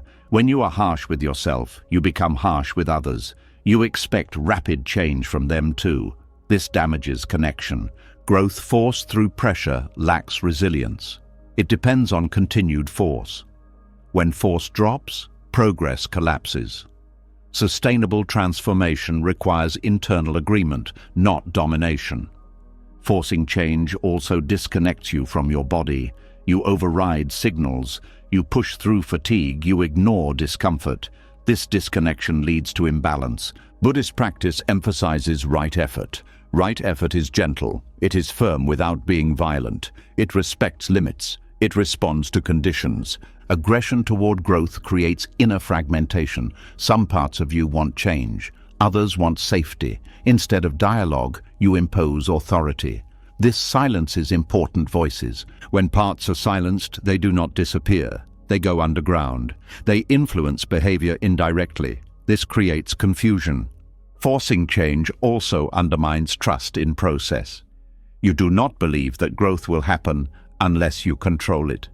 This mistrust creates constant tension. There is also grief hidden here, grief for how long things are taking, grief for how imperfect you feel. Aggression often masks this grief, softening reveals it. Transformation requires allowing grief. Forcing skips grief, skipped grief returns as resistance. Aggressive self-improvement treats symptoms, not causes. It changes behavior without addressing meaning. This leads to relapse. Forcing change also creates fear of failure. If effort is harsh, mistakes feel dangerous. Fear reduces experimentation. Without experimentation, learning stops. There is also spiritual bypassing here. You try to rise above unresolved issues instead of meeting them. This bypass delays healing. Aggression toward growth often comes from comparing yourself to an ideal. This ideal is usually unrealistic. Chasing it creates constant dissatisfaction. Buddhism teaches that clinging to ideals creates suffering. Forcing change is clinging in action. Transformation unfolds through relationship. Relationship with yourself, with experience. Relationship requires respect. Aggression breaks respect. When you slow down and listen, you notice that some parts resist change because they need understanding, not correction. Listening allows this understanding. Gentle change invites cooperation. When parts feel seen, they soften. This softening allows movement. Forcing change also ignores the wisdom of gradual unfolding. Some insights must ripen. Pressure harvests them too early. There is also exhaustion that comes from constant self-pressure. Exhaustion dulls awareness. Dull awareness cannot transform. Aggression toward growth often confuses intensity with sincerity. Intensity looks impressive, sincerity looks ordinary, but sincerity lasts. Transformation is not a war. There is nothing to defeat. There is only understanding to deepen. When you stop forcing, you create space. In this space, awareness returns. Awareness reveals next steps naturally. Gentle effort builds trust. Trust allows risk. Risk allows change. Forcing creates compliance. Allowing creates participation. Participation is transformative. There is also forgiveness required. Forgiveness for slowness. Forgiveness for imperfection. Forgiveness for being human. Aggression toward growth refuses forgiveness. It demands constant improvement. This demand is unsustainable. Transformation happens when resistance is met with curiosity instead of force. Curiosity opens, force closes. There is also a quiet confidence that grows when you stop pushing. You trust that change will come through engagement, not attack. Buddhist wisdom reminds us that a clenched fist cannot receive. Aggression clenches. Gentleness opens. When you release the urge to force, effort becomes cleaner. You do what is needed without violence. Change that emerges from gentleness integrates fully. It does not need constant maintenance. Aggressive change creates tension. Integrated change creates ease. The path does not respond to force. It responds to presence. When you allow growth rather than impose it, resistance dissolves naturally. What was blocked begins to move. Transformation then feels less like becoming someone else and more like returning to yourself. And in that return, you realize that nothing ever needed to be forced. It needed to be understood. When the urge to force change softens and you stop treating growth like a battle, another belief quietly comes into question. The belief that struggle means something went wrong.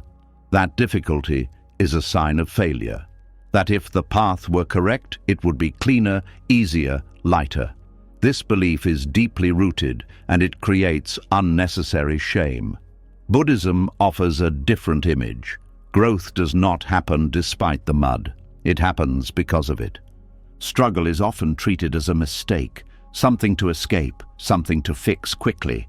When life becomes heavy, the mind asks what you did wrong. why this happened, why it is taking so long.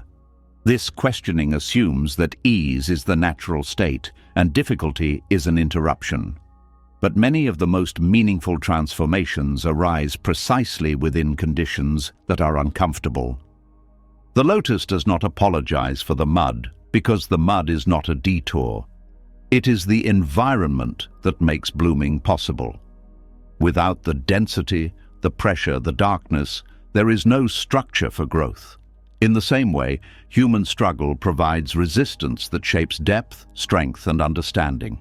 When you frame struggle as a flaw, you turn against your own experience. You try to rise above it too quickly. You disown parts of your journey. This rejection creates fragmentation. You split your life into acceptable and unacceptable chapters. Buddhism invites integration instead. Struggle provides context. It gives meaning to qualities that could not develop otherwise. Patience only forms when waiting is required. Compassion deepens when pain is known. Clarity sharpens when confusion has been lived. These qualities are not abstract ideas, they are responses shaped by experience. There is a tendency to compare your inner life to imagined ideals. You think you should be calmer by now, more healed, more stable. When reality does not match this image, shame appears. Shame says the mud is your fault. Buddhism dissolves this shame by reminding you that difficulty is not a personal defect. It is part of the terrain. Struggle also slows you down. And as you have learned, slowness reveals things speed hides. Without struggle, many truths remain superficial. Comfort does not challenge assumptions. Difficulty does. The mud is where roots form. Roots are invisible. They do not look impressive, but they determine how well something stands. Struggle strengthens these unseen structures. When growth is tested early, it becomes resilient later. Reframing struggle also changes how you relate to others. When you stop seeing your own difficulties as failures, you stop seeing others' difficulties as weaknesses. Judgment softens. Empathy grows. You recognize shared humanity instead of ranking experiences. Struggle also teaches honesty. When things are hard, pretending becomes exhausting. Masks fall away. You meet yourself more directly. This meeting can be uncomfortable, but it is authentic. Authenticity is the ground of wisdom. There is also humility learned through struggle. You realize how little control you have. This humility reduces arrogance. It makes you more open to learning. Open minds grow. Many people try to leap over struggle using positivity, productivity, or spirituality. But bypassing mud does not remove it. It only delays encounter. Delayed encounters are often more painful. Struggle asks you to stay, to feel, to listen. These are not passive acts. They require courage not to escape discomfort prematurely. When you stop apologizing for your mud, you stop explaining yourself. You stop justifying why things are hard. You accept the season you are in. Acceptance brings relief. Struggle also clarifies values. When things are easy, values remain theoretical. When things are hard, you see what truly matters. Choices become clearer. The mud also protects growth. Fragile beginnings cannot survive exposure. Difficulty shields development from premature display. This protection allows authenticity to form. There is also creativity born from struggle. When familiar paths are blocked, new ways emerge. Necessity sharpens ingenuity. Without constraint, creativity often remains shallow. Struggle teaches endurance, not endurance as suffering, but endurance as continuity. You learn how to keep going without losing yourself. This skill is essential for long-term growth. Reframing struggle also changes how you relate to your past. Instead of regretting difficult chapters, you begin to understand them. Understanding replaces resentment. The mud holds nutrients. Pain carries information. When you extract meaning rather than flee discomfort, insight grows. Insight is nourishment. Struggle also reveals attachment. You see what you are clinging to when it is threatened. This seeing allows release. Release brings freedom. When you accept struggle as context, you stop rushing healing. You respect timing. Healing unfolds organically when not forced. There is also a shift in self-talk. You stop asking why me and start asking what is being shaped here. This question opens rather than closes. Struggle makes compassion credible. Without lived difficulty, compassion remains an idea. With difficulty, it becomes embodied. The lotus does not bloom by rejecting the mud, it uses it. Similarly, you do not grow by erasing struggle, you grow by relating to it wisely. Reframing struggle reduces fear of future difficulty. You trust that if hardship arises, it will shape rather than destroy you. This trust reduces anxiety. There is also dignity in struggle, not romanticizing pain but honoring effort within it. You acknowledge your resilience without glorifying suffering. Struggle teaches patience with imperfection. You realize that growth is uneven. This patience softens self-criticism. When struggle is seen as context, not flaw, identity shifts. You are not broken, you are becoming. This reframing also changes success. Success is no longer absence of struggle, it is presence within it. The mud also grounds you. It keeps you connected to reality. Idealized paths often lead to disillusionment. Real paths include difficulty. Struggle reminds you that wisdom is lived, not imagined. It is earned through engagement. When you stop apologizing for your mud, you stop hiding. You bring your whole self forward. This wholeness is powerful. There is also relief here. You no longer carry the extra burden of shame. Difficulty is enough without judgment added. Reframing struggle allows gratitude to emerge, not gratitude for pain, but gratitude for what pain has revealed. The lotus blooms not in spite of where it grew, but because of it. It does not reject its origin, it integrates it. In the same way, your clarity, your compassion, your depth are not accidents. They are shaped by where you have been. When you understand this, the path changes tone. It becomes less about correcting mistakes and more about honoring process. Struggle stops being evidence against you. It becomes evidence of engagement. And in that understanding, you stand taller, not because the mud is gone, but because you no longer believe it disqualifies you. You do not apologize for the conditions that shaped you. You grow from them. And like the lotus, you rise without denying where your roots are planted. When you stop apologizing for the mud and accept struggle as part of the terrain, another quiet discomfort often remains. Even with acceptance, even with patience, even with trust. There is still confusion. Direction is not clear. Answers do not arrive. You may be doing everything right and still feel lost. This is the moment where many people turn back, not because the path is wrong, but because they believe certainty should come before movement. Feeling lost is usually treated as a warning sign, as proof that something is off course. The mind believes that correct direction should feel confident, clear, and reassuring. But in lived experience, this is rarely true. Often the most honest movement forward happens while clarity lags behind. Confusion does not mean you are failing. It means the old maps no longer work, and new ones have not yet formed. This in-between state is uncomfortable because it removes familiar reference points. You cannot rely on past identities. You cannot see far ahead. All you have is the next step. Walking forward while feeling lost requires a different kind of trust. Not trust in understanding, but trust in orientation. You may not know where you are going, but you know what no longer aligns. You know what feels false. This knowing is enough to keep moving. The mind resists this because it prefers explanation over experience. It wants to label the path, name the destination, justify the effort. Confusion offers none of this. It asks you to proceed without intellectual reassurance. This feels risky, but it is often necessary. Many people wait for clarity before acting. They believe movement should follow understanding, but often understanding follows movement.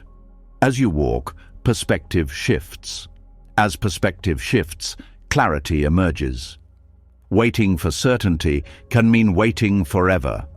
Confusion is not absence of direction, it is absence of confirmation. You are moving, but you are not being applauded by your own mind. This lack of feedback creates anxiety. Buddhism teaches that anxiety is not always a signal to stop. Sometimes it is a signal that you are learning to walk without crutches. Walking while lost also humbles the ego. The ego wants to know. It wants to appear competent.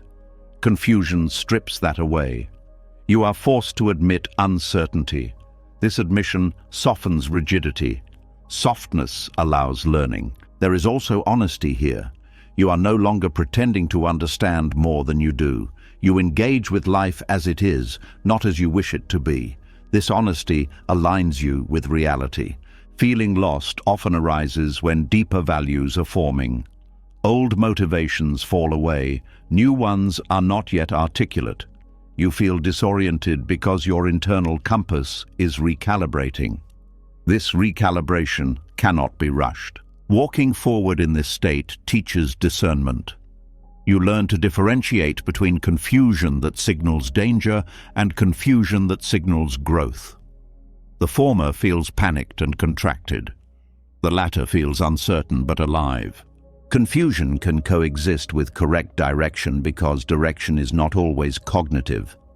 Sometimes it is ethical, sometimes it is relational, sometimes it is simply the choice to continue with integrity rather than retreat into what is familiar.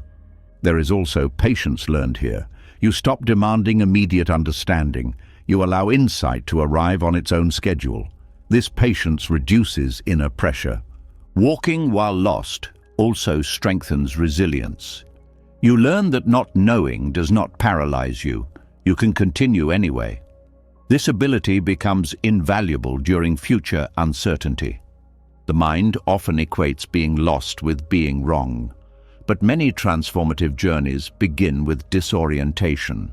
When familiar landmarks disappear, you are forced to rely on awareness rather than habit. Confusion also creates openness. Without fixed ideas, you are receptive. You notice unexpected signs. You listen more deeply. This receptivity invites guidance that certainty would block. Walking forward without clarity also changes how you relate to fear. Fear loses its authority to stop you. You learn to carry fear while moving gently. This skill builds confidence. There is also freedom here. You are no longer bound by rigid plans. You respond to what arises. This responsiveness keeps you aligned with reality. Confusion teaches you to value direction over destination. You focus on the quality of your steps rather than the end point. This focus improves how you walk. Walking while lost also reveals how much of life is navigated this way. Few things are fully understood in advance. Accepting this reduces frustration. There is also compassion for yourself here. You stop demanding clarity as a prerequisite for worth. You allow yourself to be human. Confusion often arises when you are leaving something behind. Old identities dissolve before new ones form. This dissolution feels like being lost, but it is also being freed. Walking forward while lost requires attention to small signals. What feels slightly more honest? What feels slightly less heavy? These subtle cues guide you. There is also trust in process. You believe that meaning will emerge through engagement rather than analysis alone. This belief supports movement. Confusion can coexist with correct direction because direction is often felt before it is understood. You sense alignment even when you cannot explain it. The mind resists this because it prefers certainty, but certainty can be misleading. Many wrong paths feel certain. Many right paths feel confusing. Walking forward while lost also dissolves perfectionism. You stop waiting to feel ready. You begin where you are. This beginning creates momentum. There is also humility here. You accept that you are learning. Learning requires uncertainty. Without uncertainty, growth stagnates. Confusion invites questions, not questions demanding answers, but questions that open awareness. These questions deepen insight. Walking without clarity also trains presence. You cannot rely on autopilot. You must pay attention. This attention sharpens perception. There is also courage required. You move without guarantees. This courage is quiet but powerful. Confusion also reduces attachment to outcome. You are less invested in how things turn out because you cannot predict them. This reduces anxiety. Walking forward while feeling lost teaches you that direction is not always visible. Sometimes it is only felt after distance is traveled. Over time, you may look back and realize that what felt like wandering was actually learning terrain. You were gathering experience, not wasting time. Confusion also builds tolerance for ambiguity. Life is ambiguous. Resisting this creates suffering. Accepting it creates ease. Walking while lost allows you to meet life freshly. Without assumptions, you see what is actually there. This seeing is valuable. There is also faith here. Not faith that you know where you are going, but faith that you can respond wisely as you go. Confusion does not disqualify you from progress. It often accompanies it. When you stop treating being lost as failure, you stop panicking. You move more gently. This gentleness keeps you aligned. Walking forward while lost also teaches surrender. You release the need to control understanding. You allow insight to unfold. There is also strength here. You are not waiting for certainty to live. You are living now. Confusion becomes less threatening over time. You recognize it as a companion on the path rather than an enemy. Eventually, clarity does emerge, not all at once, gradually, often quietly. And when it does, you realize it could not have arrived sooner. It needed the walking, it needed the uncertainty, it needed the humility. You were not lost in the way you feared. You were learning how to move without a map, and that learning becomes one of your greatest strengths. When you learn to walk forward even while feeling lost, another space quietly reveals itself. A space that feels suspended. You have acted, you have chosen, you have planted something, but nothing has answered yet. No results, no confirmation, just waiting. This pause is uncomfortable because it does not belong to effort or outcome. It belongs to neither past nor future. And yet, this is where much of life actually happens. There is a deep unease in the gap between cause and effect. You do something meaningful and expect a response. When none comes, the mind fills the silence with doubt. Did it work? Did it matter? Did I choose wrong? This questioning is natural, but it often turns the pause into suffering. Buddhism invites a different relationship with this space. It calls it sacred. The pause exists because life does not respond instantly. Causes move through layers of conditions before effects appear. These layers are complex and mostly invisible. The mind struggles with invisibility. It wants feedback. It wants reassurance. When reassurance is delayed, anxiety grows. The sacred pause asks you to stay without reaching forward, to remain present without demanding resolution. This is difficult because the mind believes peace should arrive after results, not before them. But waiting for outcomes to feel settled keeps you restless. Living peacefully in the gap requires trust not in results, but in process. You trust that causes are moving even when effects are silent. This trust is quiet. It does not eliminate uncertainty. It allows uncertainty to exist without panic. The pause reveals how attached you are to outcome. When nothing happens, attachment becomes obvious. You feel tension, impatience, fear. This is not failure, it is information. The pause shows you where clinging lives. There is also vulnerability here. Without outcome, identity feels unstable. You are no longer someone who succeeded or failed. You are someone who acted and is now waiting. This undefined state is uncomfortable, but it is also freeing. You are not yet boxed into a story. The gap between cause and effect is where integration happens. Actions need time to settle into the system. Lessons need time to mature. Without pause, nothing integrates. Everything remains superficial. The mind often treats the pause as wasted time. But pause is not absence, it is incubation. Just as seeds rest underground before sprouting, intentions rest before manifesting. Living peacefully in this gap requires patience that is active, not passive. Active patience means staying engaged with life without constantly checking for results. You continue caring, you continue showing up, you simply stop demanding immediate answers. The pause also teaches restraint. You resist the urge to interfere prematurely. You do not dig up the seed to see if it is growing. This restraint protects fragile beginnings. There is also humility learned here. You accept that you cannot control timing. This humility softens frustration. It aligns you with reality rather than fighting it.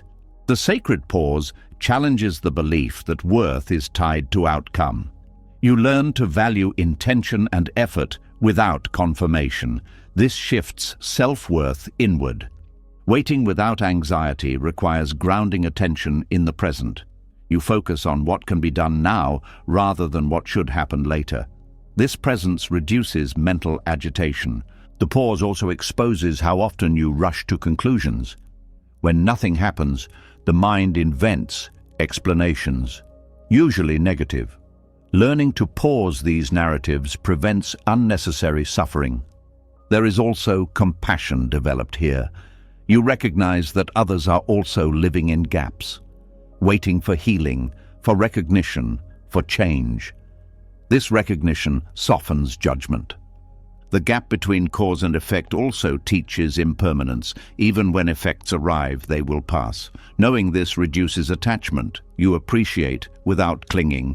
Living peacefully in the pause requires befriending uncertainty. You stop treating not knowing as a problem. You accept it as part of life's rhythm. The pause also reveals faith in a new form. Not faith that things will work out, but faith that you can remain present regardless of outcome. There is also a slowing of inner tempo. You stop scanning the future. You settle into now. This settling brings calm. The sacred pause allows reflection. You review intention. You adjust attitude. You refine understanding. This reflection improves future action. When outcomes are delayed, you learn to differentiate between effort and attachment. You act fully, then release. This balance prevents burnout.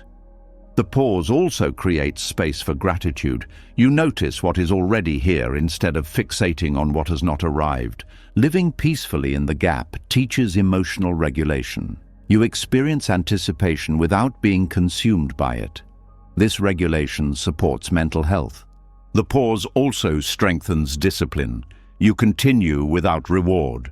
This continuation deepens commitment. There is also freedom here. You are no longer enslaved to outcome timelines. You live more fully now. The gap teaches you that silence does not mean nothing is happening. Much is happening beneath awareness. Trust grows here. Living in the pause also trains acceptance. You accept that life unfolds at its own pace. This acceptance reduces resistance. The sacred pause is where wisdom matures. Without rushing to conclusion, understanding deepens. You also learn to rest, not collapse, but rest within uncertainty. This rest replenishes energy. The pause challenges productivity culture. It reminds you that not everything can be optimized. Some things must ripen. There is also joy discovered here. Quiet joy. The joy of being alive without needing confirmation. Living peacefully in the gap reduces fear of future waiting. You know you can survive it. The pause also sharpens discernment. You notice which impulses are driven by anxiety and which by clarity. You learn to distinguish between necessary action and compulsive action. This distinction improves life quality. The sacred pause teaches reverence for timing. You respect natural processes.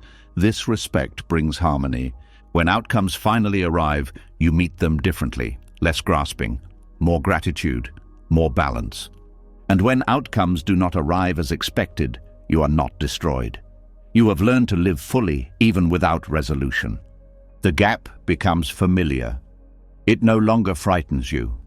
It becomes a place of quiet strength. You stop rushing through life waiting for things to happen. You live where you are. The sacred pause becomes a teacher.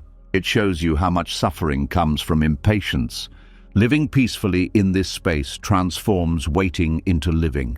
You realize that much of life is lived between action and result. Learning to inhabit this space is learning how to live at all. The pause is not empty. It is full of becoming. And when you stop trying to escape it, you discover that peace was never waiting on the other side of results.